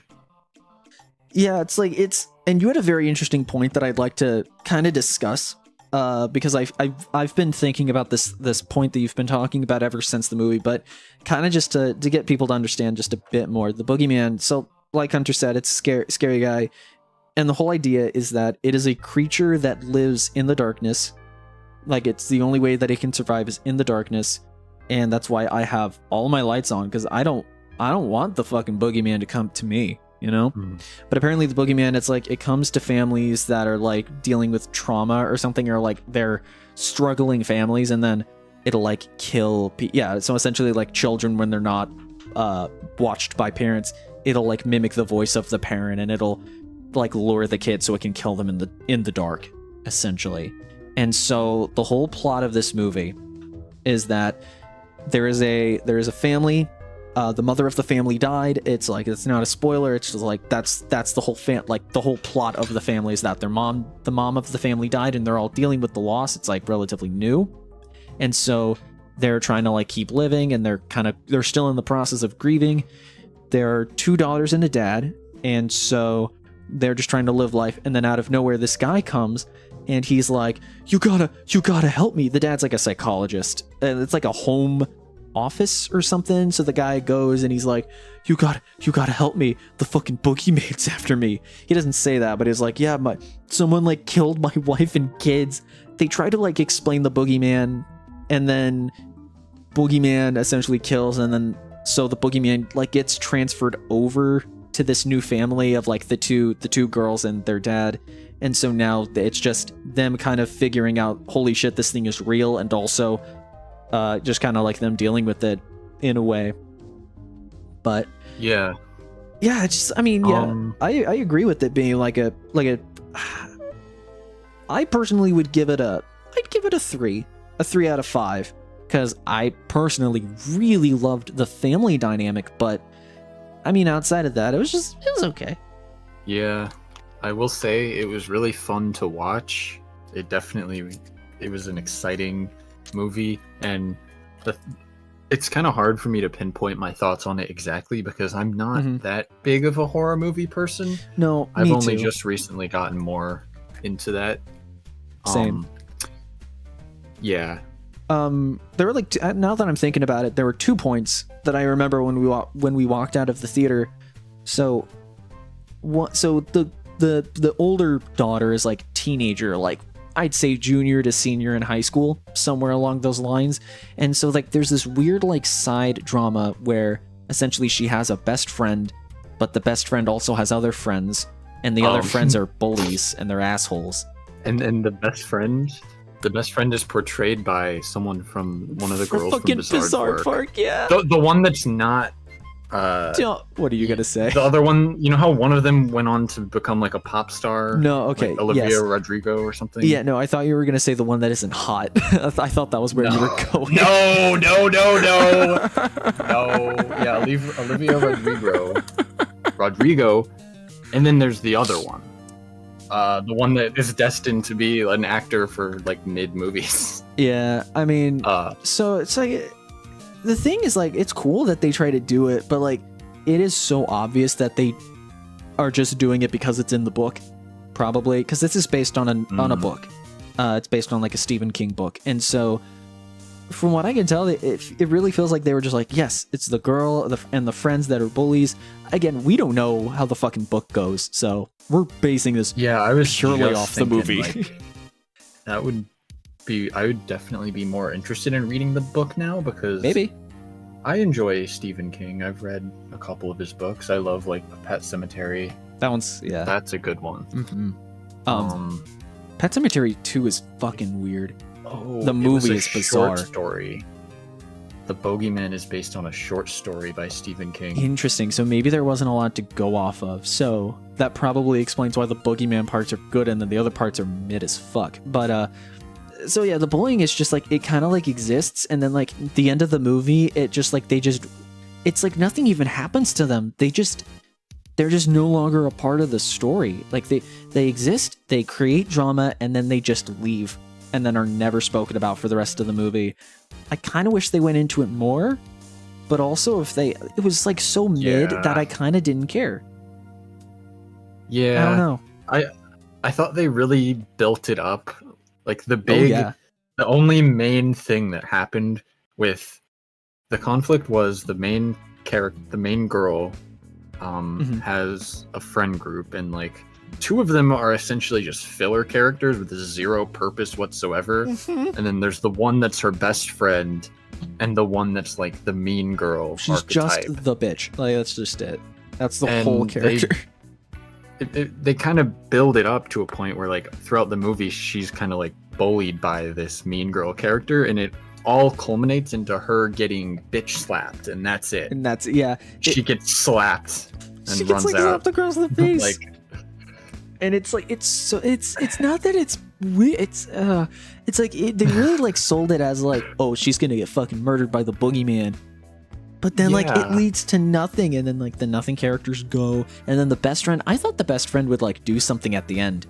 It's not really spoilery, but it's just like, like all of the main like the main girl, like her friends, they're just gone. Something else that I think is interesting about this movie is that, again, Stephen King really never did a lot of bloody stuff. He only did it when it was like poignant, like with Pet Sematary. It's like the whole point is like, it's not really a gory movie, but it's like it's dead kids and dogs, and it's like a death that happens once, and then that sets off the events of the book and the story. Yeah. It's like, I think it is its own different thing, but because it is straight up like a fucking murder clown. That's what it is. But with this one, it's like there's almost no deaths. I think it's only like one death to be like, this is what the Boogeyman is, and then I think there was only 2 kills in the Boogeyman. I think this isn't really it's kind of, this happens in the movie, but it's super funny, and I hate that it's funny. There's a scene where the younger girl, she's playing, we were trying to figure this out, she plays like a fucking PS4 game, and we were trying to figure out what game it is, and I don't think it exists. I think it's just a game that they just like made for the sake of the movie, and it ends with like her using the flash to like determine where the monster is because of like the flashing that happens in the game, which is interesting. I think that's cool. But then it and that goes into like another thing that you said about the movie, but it ends. I hate that this is funny, but it ends with her like she's like fucking like a Jurassic Park raptor, like it's fucking going around and it's like searching for her, and she like looks around, and then it finally is like, it's right behind me, and then it ends with a scene where the girl just fucking is flown into a TV. where like she like fucking like goes and she like she gets thrown onto a TV, and I hate that that's funny because then it leads to her getting hospitalized. But it looked like it was a fucking like Gmod thing where you like threw a character into a TV. It's kind of weird how the kills worked. Like I don't understand how she didn't die. Yeah. Like why does the Boogeyman just throw her where one of the other deaths, like the guy who was seeking mental help from the main father, was one hung. Of the only kill. Yeah, he made it. Yeah, the Boogeyman used it to stage it as like I guess that was just like so that he could use it to make it like traumatizing, so that he can then like transfer over to them. But I don't know. Oh, also, I think it is only like 3. I think there's 3 total kills in this movie. I don't know how long it is. Maybe 90 minutes. Maybe. I think it was like an hour 20 something. All right. Before we go too far past this, I just found a Reddit post of someone asking for what game is played in the Boogeyman. You're and kidding. Apparently, it's a game called The Pathless. The Path. I've never heard of that. Yeah, I've never heard of that, which is kind of cool. But if it it's like looks an like indie the game. Okay. It is the game. That is impressive. Well, there you go. We've uncovered something. Problem solved. Problem solved. Thanks, Reddit. Developed by Giant Squid and published by that one Annapurna Interactive. Annapurna sounds so familiar. Huh. I'll be the Google warrior. Google it, my warrior. I was gonna say, thank God that's like one of the only subreddits that isn't private right now. I had to look up something, and then I had like that one thing where it's like, oh, I can't look it up because all the Reddits are privated. I forget what he was even for at this point, but I think it was something to do with. Genuinely, I can't remember. Annapurna, they published Outer Wilds. Yo, that game is That's so the only one I fucking recognize. good though. That game is sick. I still need to play that. That is very much like an Stray. The cat Whoa, interesting. Okay. Okay. Fuck, I forgot what I was gonna say. I'm just gonna go to the other thing that movies about the movie.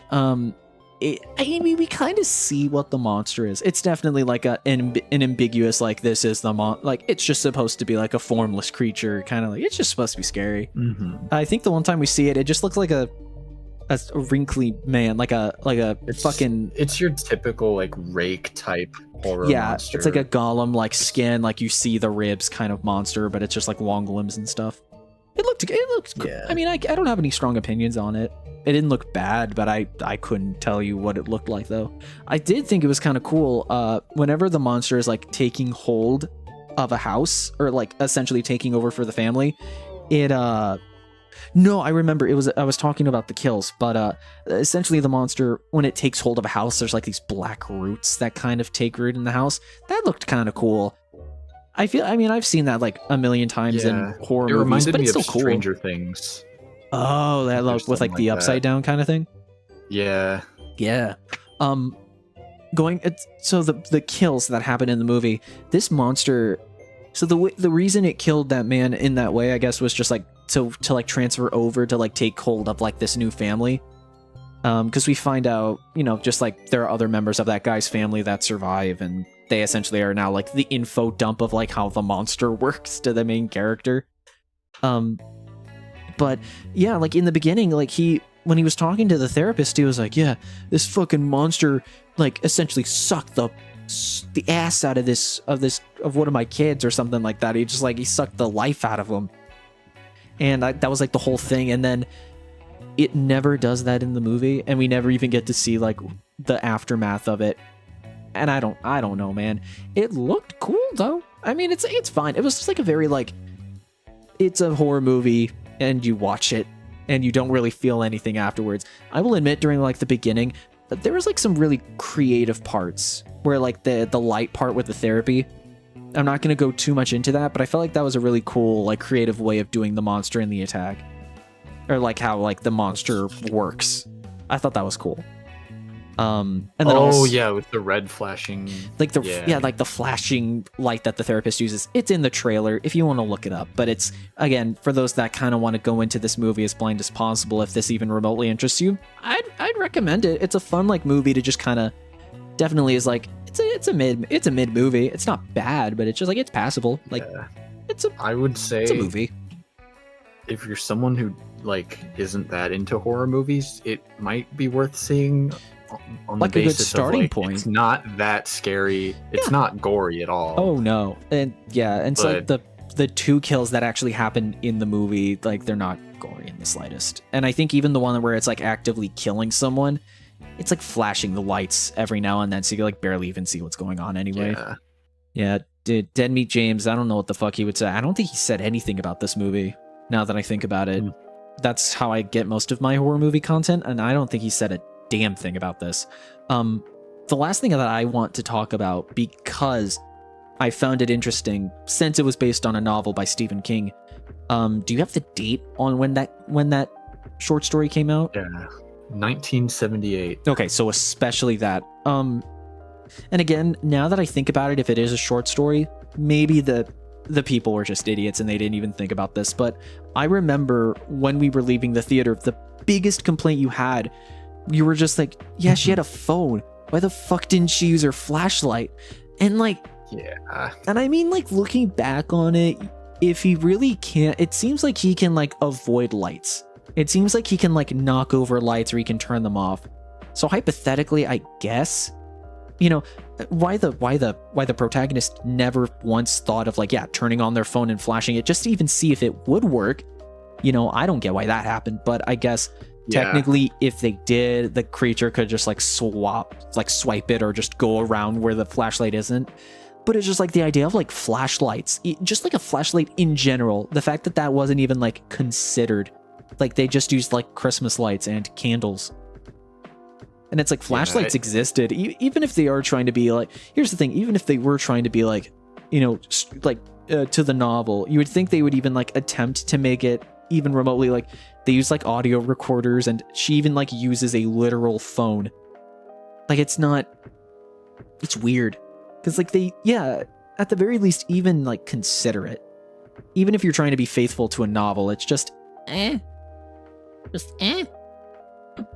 I don't know. When I watch a movie like that and it's when you can kind of just point out how these characters aren't following the most logical course of action, and obviously that's not going to happen in every case because that doesn't happen in real life, but it's something that kind of takes away the immersion for me. Oh yeah.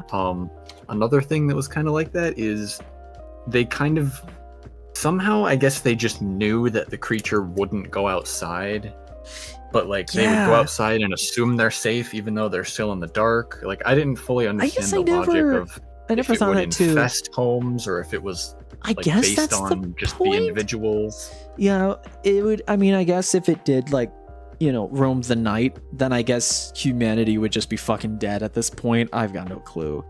But it definitely, it's like, I guess if that was the case, but it really feels like with the root idea, it needs to like take root in a house that's suffering a tragedy. I think that's what's implied, but definitely it doesn't really like, out with all the explaining that they do in this movie, it's impressive that they don't even explain that. It's weird, like they explain too much. I feel like they go like the one thing that they make sure that they drill into your fucking skull is that this monster lives in dark, no like light. That is what they're just like, that's the monster, that's what it is. And I guess they either they don't expect you to think too much about it, or they didn't care enough to explain literally everything else about this monster. I don't know. It's weird though. But For I mean, sure. It's just like, in general, it's an okay movie. Definitely when I was going into this, I was like, yeah, I remember enjoying the movie. It was pretty good. And again, I think just the main character and the family dynamic, it was good. I think the main like trio of the two daughters and the dad, I think that was what I enjoyed the most out of the movie. And even at the end when, you know, they faced the boogeyman, you know, it was good. It was good. I definitely, I remember like getting ready to tell you like, man, here's the thing. Most of the movie until like the very end, the dad is almost like never utilized, which I felt like was such a wasted opportunity. Even if you are trying to stay true to the novel, give the dad more screen time because he's a fucking therapist. And he, you know, they like kind of go into the idea. It's like they never really dive deep into that or even try to like explore like, how would a therapist tackle a fucking monster? Like the struggling of, what you've taught and what you've you're meant to learn and help fix human brains essentially, and now there's this monster that fucking is based off of it feeds off of tragedy and stuff, and you're not even gonna try once to even explore that. It's just it's a wasted opportunity. Yeah, about the dad, his main arc is that he refuses to talk about the mother's death with the children. He just kind of bottles everything up, and I think that's probably the reason why the boogeyman is happening.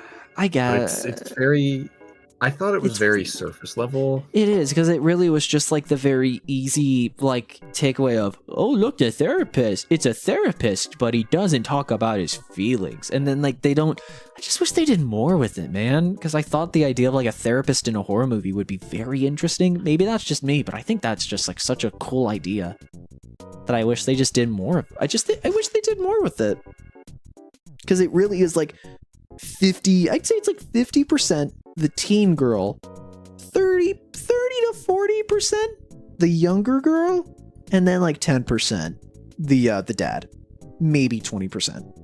I guess the whole point being the boogeyman, I didn't expect too much of anything special from it. Yeah, it's the boogeyman is such a timeless, just it's not one set thing, it's just a generic word for a spooky monster. It lives in your closet. It's what kids are scared of. I feel like it did kind of live up to that.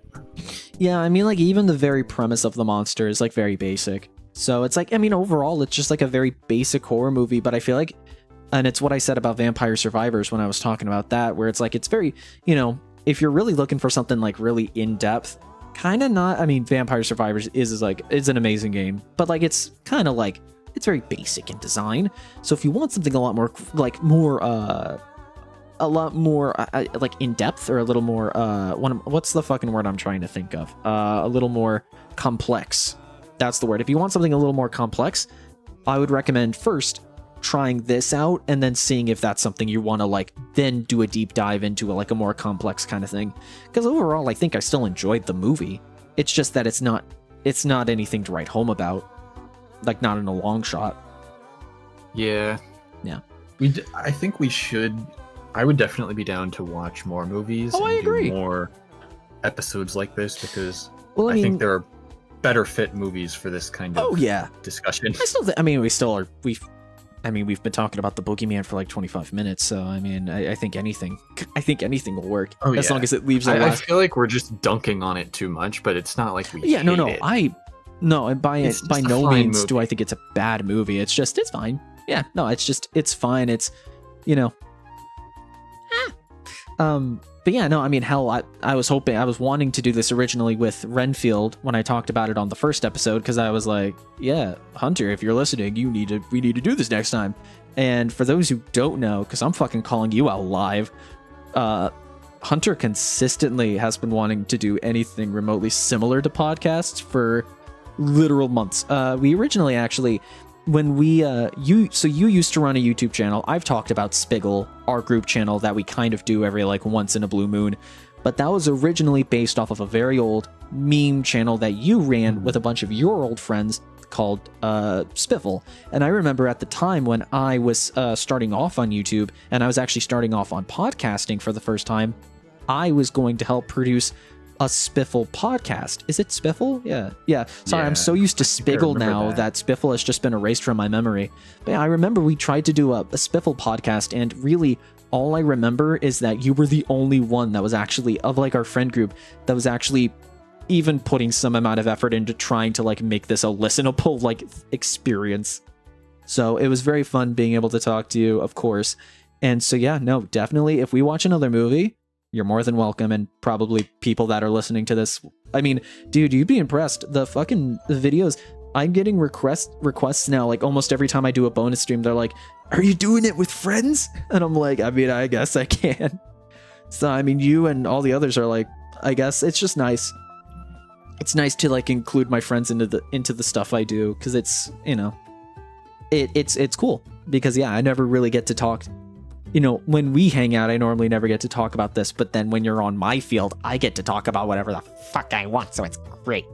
No, but genuinely, I really appreciate it. One thing I want to do before you go, since this is a podcast where I talk about games, movies, and like random news, I want to know, out of the past like month or a few months or whatever, recently, what has been your favorite game and movie that you have seen recently? It can be a game you've revisited, it can be a game you're still playing, whatever it may be. Like, what is your current fix? Okay, I'm gonna start with movie because I'm not much of a movie person, but I have been trying to watch more movies in general. And I've watched a few on my own. And the most recent one I watched is The Secret Life of Walter Mitty. I was Have so you ready. seen that? I was so ready for you to say The Secret Life of Pets. I was so Oh. okay, but I've never heard of that. Secret Life of Walter Mitty. I'm gonna pull up an image just for myself because It's really good. And I will not say spoilers because I went into this movie blind and it was amazing. 2013 film. But the gist is, it's a guy who's like, he's unsatisfied with his life, but you know, Wow. it's kind of a motivational type movie. No, Just like a really heartwarming story. it's the same guy. I forget this guy's name, but the actor of Is this it guy. Mr. Popper's Penguins or something? Okay, that's not his name. It's familiar. That's not his name. But It's is he the guy from that? No, it's Ben Stiller. It's the voice of. I think it is, but the reason I know him is Night at the Museum, but most importantly, Alex the Lion from Madagascar, which I can almost say word for word, not No. fully, but that's It's how I know. Jim Carrey. No, Mr. Ben Popper's Stiller. Penguins. No, it's not. Mr. Pop. It is, according to Google. Oh God. Okay, wait. No, now I don't know. I've always been really bad at like actors. 2011. Shit. Oh my God, it was. Holy shit, it was. I thought it was Ben Stiller this entire time. Damn, that's like late. Jim Carrey too. Damn, that's insane. So okay, that's interesting. I'm definitely gonna have to look that up. So what was the name again? The Secret Life of Walter Mitty. Okay, so Walter Mitty, and then what game recently has been like your current like addiction, or what just seems neat that you want to shout out? Honestly, probably Everhood. Oh, I haven't finished it yet, but I I just got to the point where everything kind of like, again, gonna say this without spoilers because Did you feel get like when I'm all the door? discussing- Did you get all the door pieces? yeah. Okay, so you I got to the point where it's the real premise of the game is kind of revealed. And you're Okay, like, oh, I want to know. okay. I want to know one thing. So everybody for those that don't know, Everhood is fucking amazing. I made a full video about like the first few hours of like getting all the door pieces and how fucking awesome that is. But there's also a full stream that you can find over on my second channel, Curb Plus, that I don't use, but still, check it out. I have playlist, whatever. So good. One of the best. It's my second favorite game of that I played in 2022. It came out in like 2019, I think. They announced a sequel, which I'm so fucking excited for. But just for those that still don't know, I'm gonna say, are you committing to let's just say the happy route or the uh-oh route? Let's just say that in terms of like what you think you're gonna do.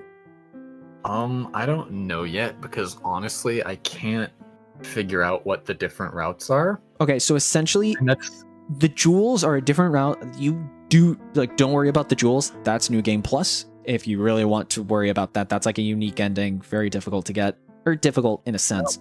The other two endings are if you decide to commit to the task that you're given by the frog, or not doing that. Yeah. Let's just say that. I figured there are multiple paths, but it's kind of like Just make sure you save before you even do anything close to that. Make sure you save on a separate slot. That way you can go back to it. Oh, yeah. That's all I'm I going to did say. that. The game tells you, Thank like, oh, you. you should have multiple save That way you can slots. like do either Okay. one. The one where you don't do it is faster. That's all I'm going to say if you want to like experience all the endings in a faster manner, but I'm not going to say anything because definitely when I chose the one I did it was one of the coolest like, oh fuck, like moments I've ever had in a video game. Again, like if we're talking about like overall video game like as an experience, Everhood is number 1. And I cannot wait for the sequel, because apparently I'm worried about the sequel real fast. I'm going to say this real fast. They announced a sequel, and all like the colored notes and stuff. It seems like what they're doing is they're only doing red, green, and blue. And so, the combat is grab 2 of the same color and then use it to attack. That's the whole point. You can choose a soul style in this game where you can choose red, green, or blue, and then that is the only color note that you can absorb and then throw back. That sounds interesting, but I'm worried that it's going to make a different game. Because I liked the creativity they used in all the different colors, and like having to manage like having to get 2 of like one specific color in like the mess of all the colors. That's fun. So I'm worried that this is going to make it a little too simple in a sense.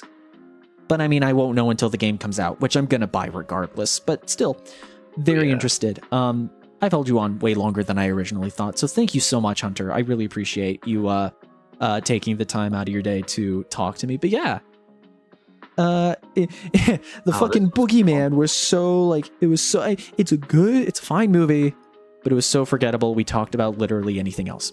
But yeah, check out Everhood, please, and Walter Mitty. Check him out. Oh yes. Yeah. But yeah. If you want a feel-good movie, Walter Mitty, like sit down. It's not necessarily a tearjerker, but it's just amazing. Yeah. Just watch it. You're doing yourself a favor. Doing yourself a favor. That's going to be it for this. We're going to be heading over, or at least, I know it's a transition, so bear with me, Hunter. We're going to be transferring over to all of the random news, and this is me after recording everything else for the podcast.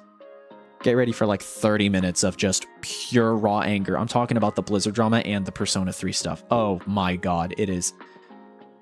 Get ready for that. I'm just going to warn you in advance. Okay. Okay, wait, can I just say, we don't have to talk about this, and you can also edit this out if you want, but I was so prepared for you to just say submarine. Oh, fuck off. No, I'm not. Submarine. No, we're not talking about the submarine. I'm not saying it. Okie doke. It's news time. It's time to talk about drama. Because everybody knows that I love talking about drama. I kind of do. It's like a basic human thing of like talking about the taboos and talking about I shouldn't talk about the situation. It's like adding fuel to a fire and I'm watching it and the fire's getting bigger. It's fine. It's whatever. I just don't prefer it, if that's okay. But yeah, I'm just going to quickly kind of talk about these subjects. I might go on a rant, but again, that's who I am, so bear with me. So talking about the other news, the first one I want to talk about, or at least the first one I wrote down, is Twitch and their current advertisement trouble. So for those who don't know, Twitch is the biggest streaming platform. It's starting to not be the case. Twitch has been making a lot of shitty decisions. This started about a year ago, when they said that they were going to stop so essentially the split that they would have between their creators of like all the money, if it was going through Twitch, so like ad money, donation money, or sub money from like chat to the streamer, they would take a 70-30 split. So you would take 70% of the money and then Twitch would take 30%. Essentially, it's the idea of like, we need money to keep the servers up, we need to keep everything going, and then, of course, you earned us this content, you get a majority of the money. Recently, Twitch has just been making a bunch of decisions where it's like, we want to make the most money, and we want you to make as little money as possible, but at the same time, we're trying to make sure that you still make the bare minimum so you can still make infinite amounts of content and stream for hours for us. So they changed it to a 50-50 split, which is unprecedented. YouTube still does a 70-30 split. As far as I know, it's 70-30. And so Twitch was like, oh, no. You'll do a 70-30. We'll do a 70-30, but you have to be one of like the 0.5% of Twitch streamers that actually get like good numbers, or at least what we consider good numbers on Twitch. And they were just like, yeah, we'll also, fucking, even if you get 70-30, you can only make a maximum of this amount. And then after you reach that max amount, that's as much money as you get, then all of the money goes to us, or some dumb shit like that. And I find that extremely fucking stupid. I'm sorry if that's controversial, but like, as a creator, I need to put bread on the table. I need to do stuff. Even so, like, if I did do this full time and I was knowing that, like, I could literally go to YouTube and stream like I did, and, like, you know, I can go to YouTube and stream, and sure, it might not be the biggest community. Maybe it's not the best community, but at least I know I would make a much better and much more consistent income. Well, okay. Well, I can't say that. YouTube and the whole copyright system is a bit goofy-gaffy, and also their whole, like, age rating. It's a little more stable. Like, at least YouTube isn't actively saying, we want to take more money from you for, like, no reason.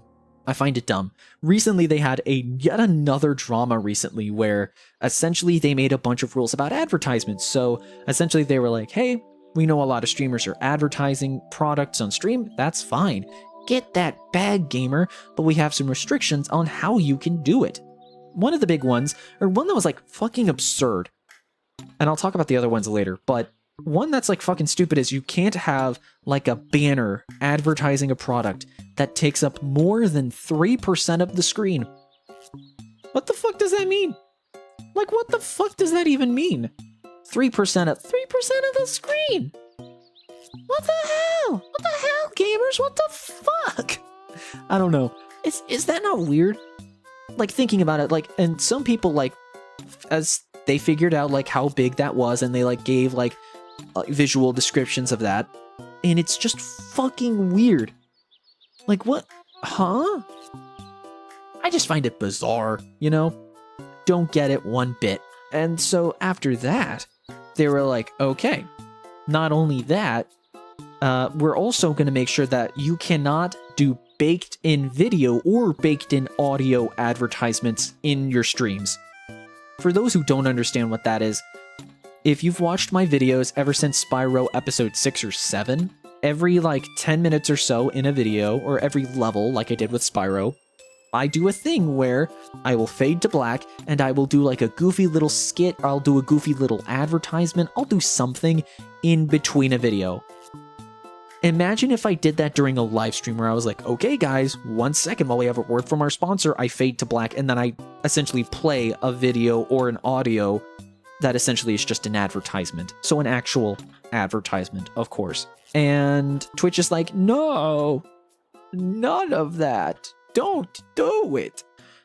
Essentially, Twitch is limiting the way that you can advertise, and I don't think they understood like the actual like the actual consequences of that, because, you know, if you're a streamer and you're just like, oh, I don't do baked in advertisements, or I don't do baked in like ads or like ad reads on stream. Well, remember everybody, you're not the only person on the internet. There's someone that's getting affected by this. Hence why they are, you know, actively making this change. Otherwise, they wouldn't make the change. I would like to bring streamers that do esports events, streamers that do big events, right? That cost a lot of money. And so imagine Germa's baseball game, or the chess boxing game that happened pretty recently, or Creator Clash, or something like that. I think that's pay-per-view, so it's not the same, but imagine an event similar to that, right? They have to do those in order to even, like, make any form of profit on the event. Like ticket sales, or like stream views, or whatever. Big events like that need baked-in ads in order to, like, even make even the amount of money it costs to do the events. Essentially, Twitch is like, we don't want you to do... Essentially, Twitch is doing this in a way to just essentially not want... And it's not that they don't want to, and I'm wondering if they're even considering this. Where they're essentially, what they're telling people that want to do big events is just, no, I don't do them. I don't know. It's just...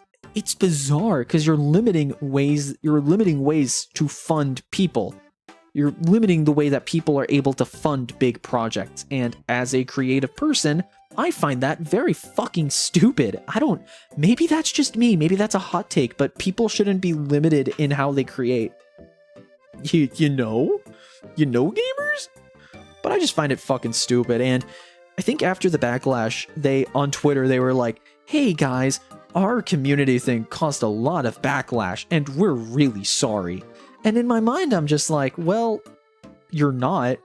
You're just sorry that people don't like what you do. You're not sorry that you did it. You're just sorry that people found out and then like got angry at you. You're just angry you're sorry you got caught. You're sorry that people didn't agree with you. And it's like, it's so fucking gross. Like, if they were actually like sorry, or if they actually thought that that was a bad idea, they wouldn't fucking do it. And to even further show that they're actually not sorry, they removed the original post that updated these terms, and like, you know, the original that like sparked the original outrage, and people looked in the TOS of Twitch. Those rules still apply. I think the 3% of the screen doesn't apply anymore, which is still fucking weird, dude. It's still so fucking weird. They decided to, you know, talk about, yeah, no, you still can't do baked-in audio or visual ads, and it's just like, okay, well, now you're fucked. And as a consequence, a lot of people have said that they're moving to other platforms because of this. We are now seeing a mass exodus. Not that bad. Like, most of the streamers I watch on Twitch, they're not going to leave Twitch, because literally the only competitor is either YouTube, which is, it's so iffy. It's like, you know, even as a YouTube streamer, I miss so much of what I could do on Twitch in terms of like features. I don't miss Twitch at all, in a sense, and I'll get into that in the members only episode. But it's just like, man, I don't miss Twitch. I don't miss streaming on Twitch. I don't miss streaming on Twitch. I miss the things I could do when I streamed on Twitch. The features of streaming on Twitch, not actually streaming on the platform. I couldn't care less, because not only was it, you know, I had more options, but also I was so limited in a lot of things as well. And it's like, YouTube is like the middle ground of that, where I'm like, okay, I might as well, you know, if it's going to take me a long time to do projects and stuff, might as well do streams to fill in the empty space. Like, no fucking duh, you know? But oh well. It's just, Twitch is bad. And then, like, as a consequence, I think the biggest Twitch streamer in the past few years, XQC, signed a non-exclusivity deal, one of the biggest contracts of all time, of like, I think 100 million for 2 years with Kick, which, for those who don't know, is a competing streaming platform that's funded by, I think, I don't know what the name, it's funded by Stake, which is a gambling service, which is fine. Gambling, it's whatever you make of it. So, like, the whole basis of Kick was to now be a safe space for gambling streamers, and so most of it is gambling streamers, but also it is now the home of people like Aiden Ross, who, you know, when they were talking about how his pronouns were kill/them, doesn't make me want to be on that platform, or even like watch anything remotely similar like that's being put on that platform. I don't, if that's the fucking face of your stream, of like your streaming platform, that a guy that like actively is like a sexist, a transphobe, a homophobe, I don't want to be a part of your platform. Even if I wasn't trans, I'd be fucking furious at that, because I'm just like, oh, okay. That's it. It's the same thing as Ezra Miller, where I'm just like, okay, cool. Have a fucking like morally fucked up person be the head of your streaming platform. Okay, I guess I can't enjoy your streaming platform, because clearly you don't know how to like moderate your own platform. And hey, if that's the audience they're going for, like a fucking Rumble or something, then sure. Take the freaks, get them off of the regular ass platform. That's fine, I don't care. Put them in their own little box, and then light that box on fire. I don't know. I told you I'd get on rants. But I don't know. It's just, Twitch fucking sucks. Outside of other people being on Twitch, the only reason I go to Twitch is to watch other people. And if they enjoy streaming on Twitch other than YouTube, cool. Do I support Twitch as a company? No. Do I support Twitch do I use Twitch? Do I use Twitch to actively stream? Oh no. Oh no. I do not. I'm doing what I can to not support Twitch, but, you know, still support the streamers on Twitch. Doing the best I can for that. But yeah, no, I'm not actively a fan of Twitch in any shape or form. Dinar, about you. Something else that happened recently. So, Persona fans. We love them, and they love games that they've never played. That is a joke. I don't know if you knew. I don't know if you knew that, but that was a joke. Persona 3 is essentially the beginning of modern Persona. It was essentially the game that finally launched the franchise into what it is today, with Persona 5 and the fucking million side games that they have for that game. But they announced that essentially they are doing a full-on remake of Persona 3, but they're only doing a remake of the base game, which is something else. I can't, again. Okay, so for those who don't know, Persona games, essentially they'll have their original release, it'll happen, and then a few years down the line, they will release a definitive edition with more content. With Persona 3, what they did was they introduced a female protag, where essentially, like Pokémon, you can choose to either be a boy or a girl in the beginning of the game. I don't know what other content, and I'm not going to pretend like I do.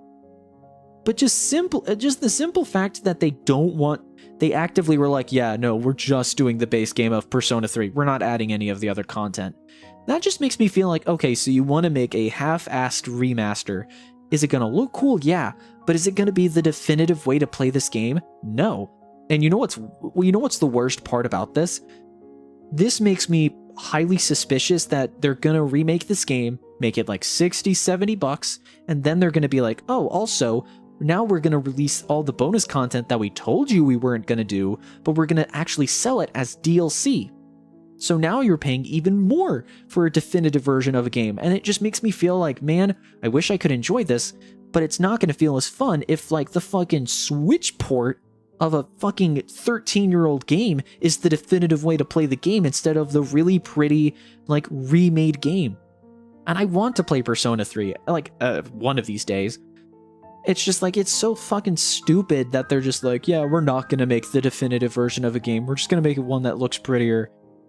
And it's like, okay, if it's prettier, fine, but is it the definitive way to play? No? Okay, I won't buy it. I won't buy it. It's whatever. I don't care.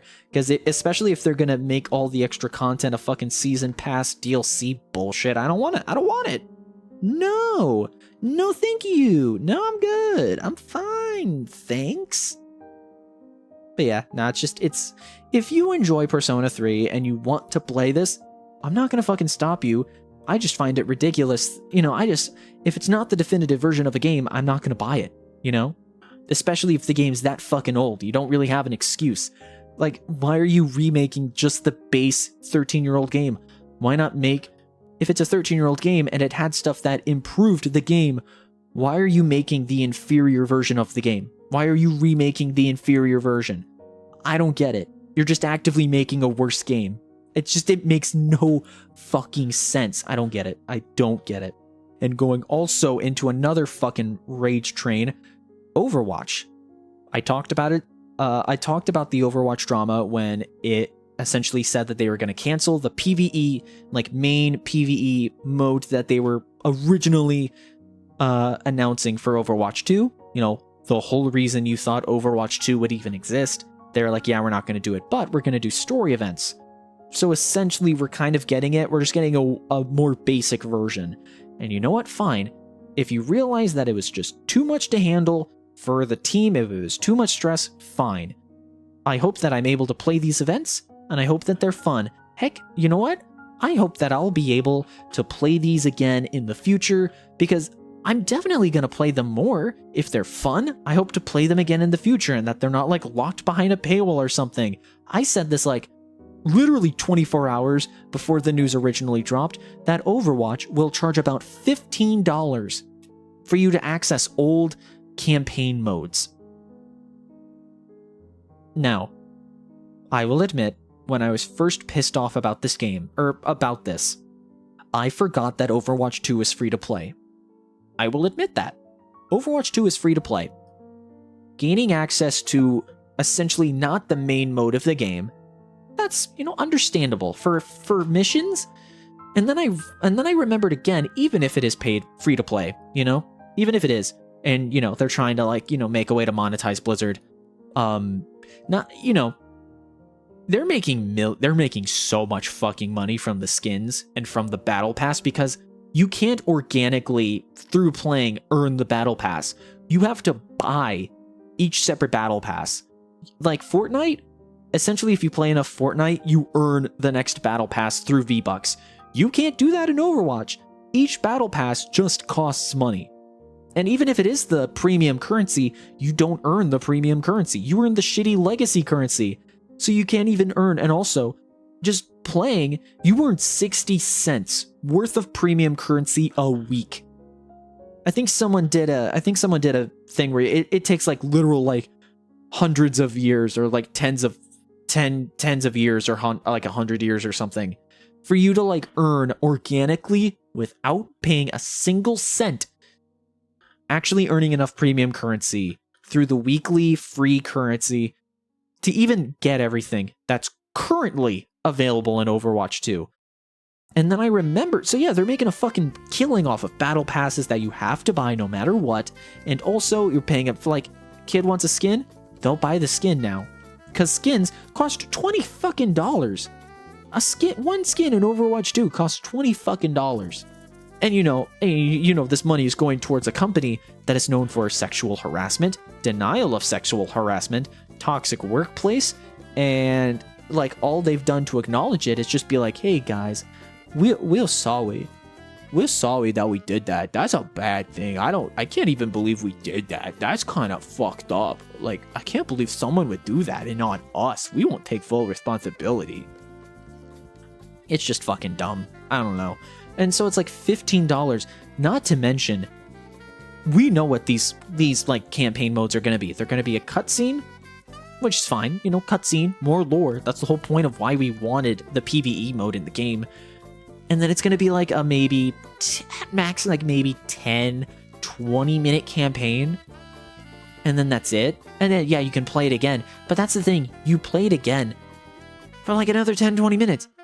You're charging me $15 to replay 10, 20 minute like short PvE campaign levels? And that's it? I'm not buying that. Heck, that's literally why I'm never playing Overwatch 2, because I finally realized how fucking money gouging that game is. Now you have to pay money to gain access to new heroes instead of earning them, because the only way you can earn a hero is by grinding your ass off again in a battle pass that regardless you still have to pay money for. I'm genuinely speechless at how shitty Blizzard is treating Overwatch, and Overwatch was something I was super interested in. And now I couldn't care less about it. Because the only time I get Overwatch in my feed anymore is people talking about how shitty it is. Except for my friends. Because they like playing Overwatch. They like playing competitive Overwatch. And that's fine. But fuck, I feel bad enjoying the game now because of how fucking stupid and shitty Blizzard is. Same thing with Pokemon. I'm not going to pay full price for a shitty game anymore. It's just... I'm now like in such a bad financial situation where now more than ever, I'm like wanting to make sure that my money is going towards a quality product. And man, game companies are just, even Nintendo struggles with this. I'll admit that. It's just fucking shitty products. Half-assed products. Like, I'm not buying the next Mario Baseball unless it's a good game. And I love Mario Baseball. Mario Super Sluggers, one of my favorite games of all time. And if they make another live service bullshit game that is like half complete until like another 6 months down the line when they're like, now we have a full game. Like fucking, I'm not buying it then until you put everything in the game. And even then, I don't even know if it's going to even be good. It's just, it's because they know they can get away with it.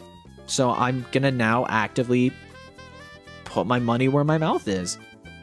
If I actually don't support a thing, I'm not going to buy it. This goes for Pokemon, it goes for Blizzard, it goes for Nintendo. I just don't care anymore. If Pokemon Company actually is persistent on not making a quality video game anymore, I'm not going to buy Pokemon. And it's like if Nintendo made another new Super Mario Bros. Game instead of Mario Bros. Wonder, which we'll get to in a bit. I wouldn't fucking buy it. Even if it's Mario. It's like if it's a shitty product, I'm not going to buy it anymore. And I'm just so tired. Because now that I have this in place, I'm now realizing shitty products. Again, in my own opinion, in my own eyes. You know, I'm putting my money where my mouth is. I'm not telling you to put your money where my mouth is. By any means. It's fucking annoying, dude. It's so fucking annoying. I don't know. It's exhausting to like get excited for something and then realize that it's not at all what they promised. It's not even a completed product. It's annoying, and it's so... It pisses me off. Fortunately, that's actually all I have to talk about in terms of negative drama. Gamers. The Nintendo Direct happened on the 21st, literally yesterday, as of recording. And goddamn it, as a Mario fan, I ate a full course feast. I did so good. Again, if you want to watch my full reaction, except for the Pokemon content, because Pokemon Company is shitty, fuck Pokemon, man. Just fuck Pokemon. Regardless of that, my full reaction, except for Pokemon, is out on stream. If you want to know my opinion, I go into a bit of a discussion. Not much has changed. Honestly, I just want to talk about how I was so worried, even though we didn't get Tomodachi Life. So therefore, it was a bad Direct. I'd say it wasn't like... there was some fluff, but man, it was so fucking good as a Mario fan to get 3 Mario titles back to back. A full-on remake of Mario RPG that uses it uses the Mario Party Superstars engine. You can tell because it has like a similar form of the UI. You can tell because of the graphics, and it's a very similar like graphics engine. I think it's a similar engine, and I think it's a good engine. It's very snappy. It's like one of the only good online Nintendo games, so like it's a good engine to use if you have it. And it looks good. I love stocky baby Mario. He looks like when he's grabbing the star in the trailer, he's like, I want my water bottle. or I want my papa. I want to take a nappy. Or keep it. that's all I see when I see the little stubby Mario in RPG. And then Gino's back, Mallow. They seem to have like actual cutscenes in the game. They seem to be putting so much effort. And there's ultimate bars, and they seem to have like fully animated like cutscenes for the ultimate moves. Again, this is kind of speculation, but you can kind of make you can see the ultimate bar in the thing. And it seems like when you do chain combos of like really good hits, you get buffs for your characters. And they even give you like little things to show like the correct timing for items if you don't know the correct timing to get like an extra like more power on your main attacks. It just looks so good. And again, I love Super Mario RPG. I got to the final area and I'll be honest, I never finished it. But now I don't have to worry about it because I'm just gonna play it all over again in a brand new, prettier version. It looks so good. It looks so good. And a Mario, specifically, I'm a very big Mario RPG fan. Not like the game, but like the role-playing games that have Mario in it. Mario and Luigi, Paper Mario. I'm definitely the most a Mario and Luigi fan. Like for the first few titles. I mean, hell, I even like Paper Jam. I'll say it. I like Paper Jam.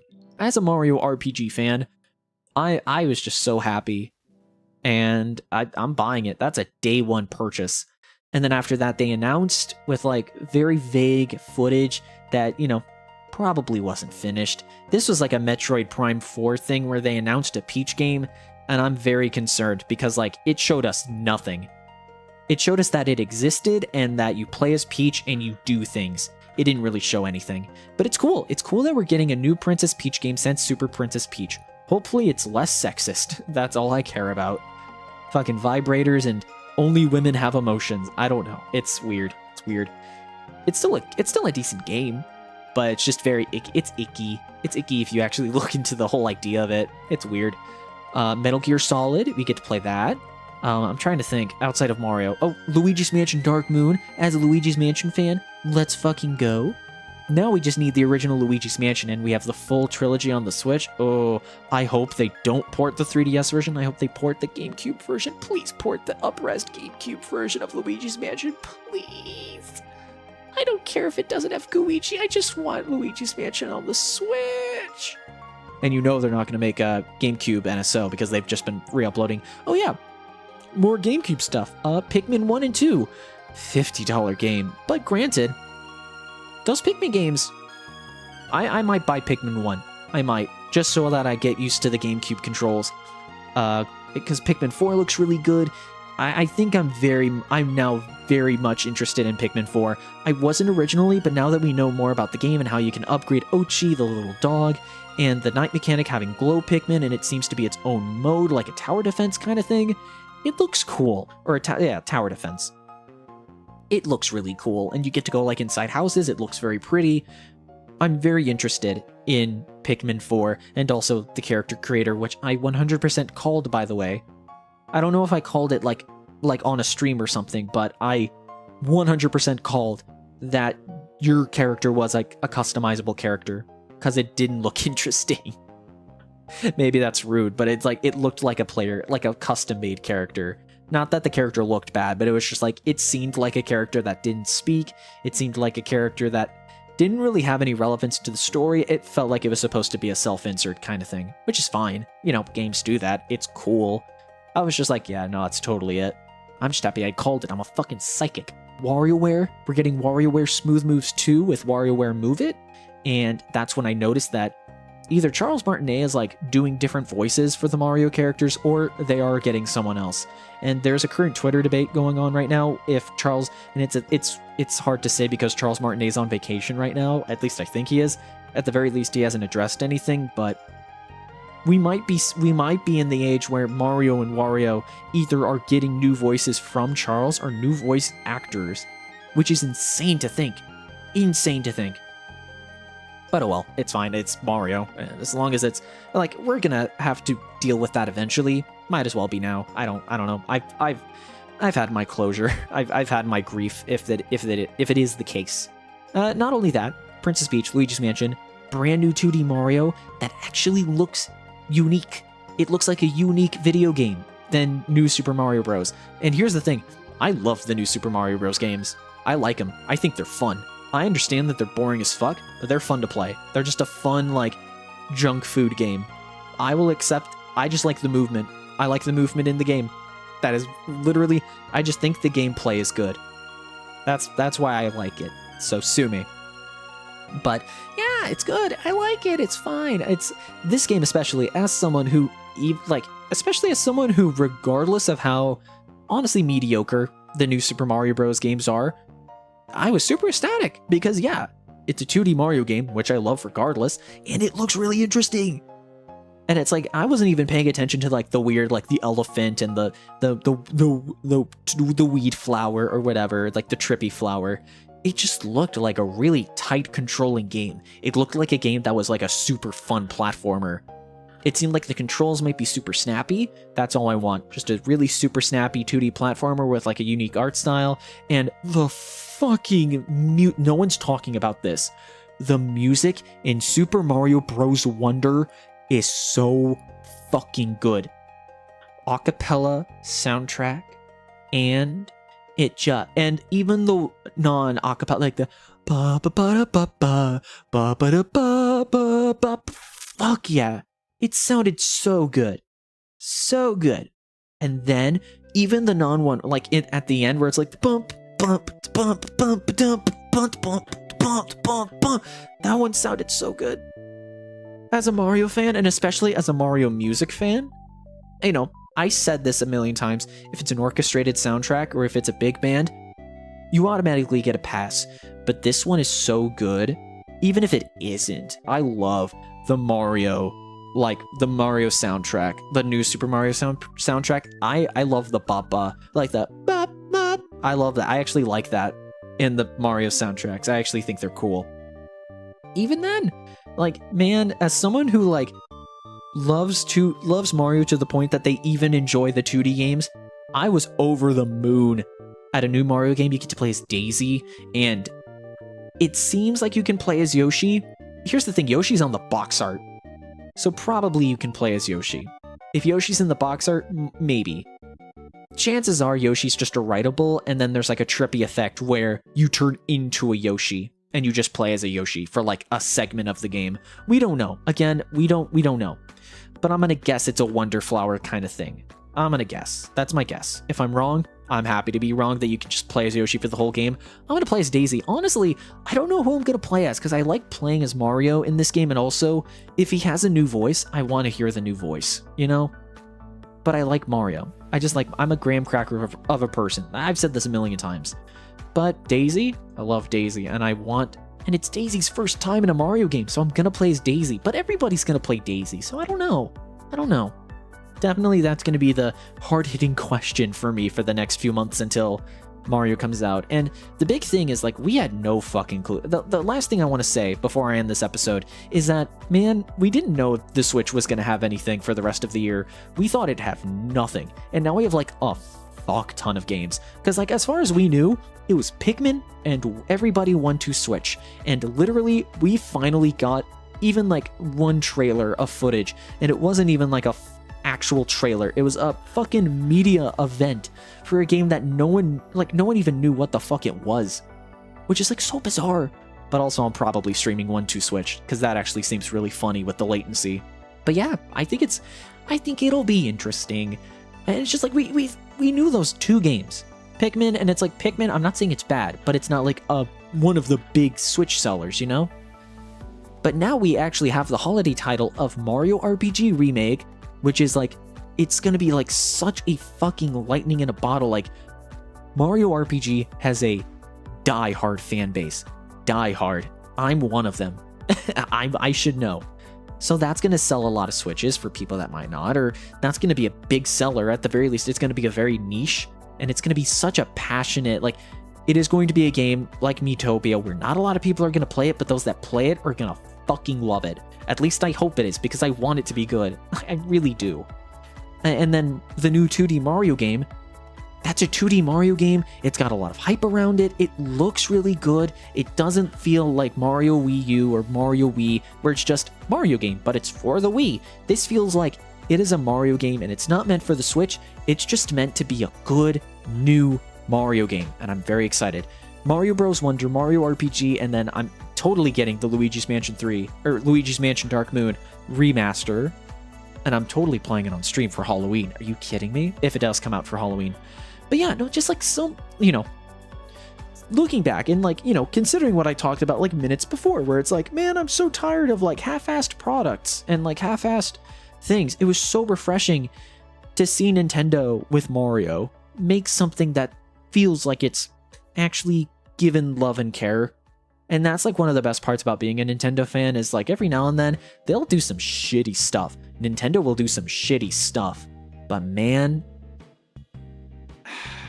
it's like an abusive boyfriend, man. And I guess that's also a callback to the last episode of the Kirbicast, because we talked about fucking Renfield and stuff. Man, I'm just so happy to be a Mario fan. Because, oh yeah, not to mention PD Piranha, Kamek, and Wiggler coming to Mario Kart 8. We're definitely playing that when that comes out on stream and on YouTube, so be on the lookout for that when it comes out. It's just, man, we're in that nice period where Nintendo's cool. We're in the period where like Nintendo's nice and loving and cares, and like, you know, or gives the like corporate illusion that it cares. Like we're in like the sweet honeymoon phase of being back as a Nintendo fan, where I'm like, yay, this is the good part. Like, that means Nintendo's rough phase is going to happen soon, which makes me a bit nervous. So for now, I'm going to enjoy it. Let me have it. But yeah, I've been talking for 2 hours, and this isn't even counting. So like I said, so probably if you couldn't tell, I'm not even recording. I haven't even recorded the Boogeyman segment yet, and it's already 2 hours of footage. This is going to be a bitch to edit, so hopefully this is a really fun, jam-packed video. I don't know if next month we're going to be doing something similar, but granted, next month might have a fuck ton of drama. Maybe it won't. I don't know. I just like talking about stuff, and hence that's why the podcast is even made. So if you made it this far, thank you so much for listening to the Kirbicast. That's going to be it today. And again, if you want an extra episode right now of the Kirbicast, and an extra 2 episodes actually right now, consider becoming a member, because you get 2 free episodes right now for you to listen to right now if you can't get enough of me. I don't know who you are, but maybe you're a simp, or maybe you're a stan. I don't know. It's weird to think that I would have KiRBiZoiD stans. That's not that it's weird, but it's just like, it's weird to think as like a 1,000 subscriber channel. I don't know, it's weird. I would appreciate a sub if you're on the YouTube channel. Even if you're listening to this on Spotify, I would appreciate a sub on the YouTube channel KiRBiZoiD. So pretty please, that would be so cool and awesome, and poggies, that would be sick. Yeah, join me next month when more games, movies, and news happens. But until then, I will see you next time. Yeah, thanks for listening to the Kirbicast, and somehow if you listen to this long hour video and still don't know, this is the YouTube podcast that can't be surpassed, and the host of the show not only now has a bitten tongue, which still hurts like hell, now my throat hurts. Damn it. It's the Kirbicast.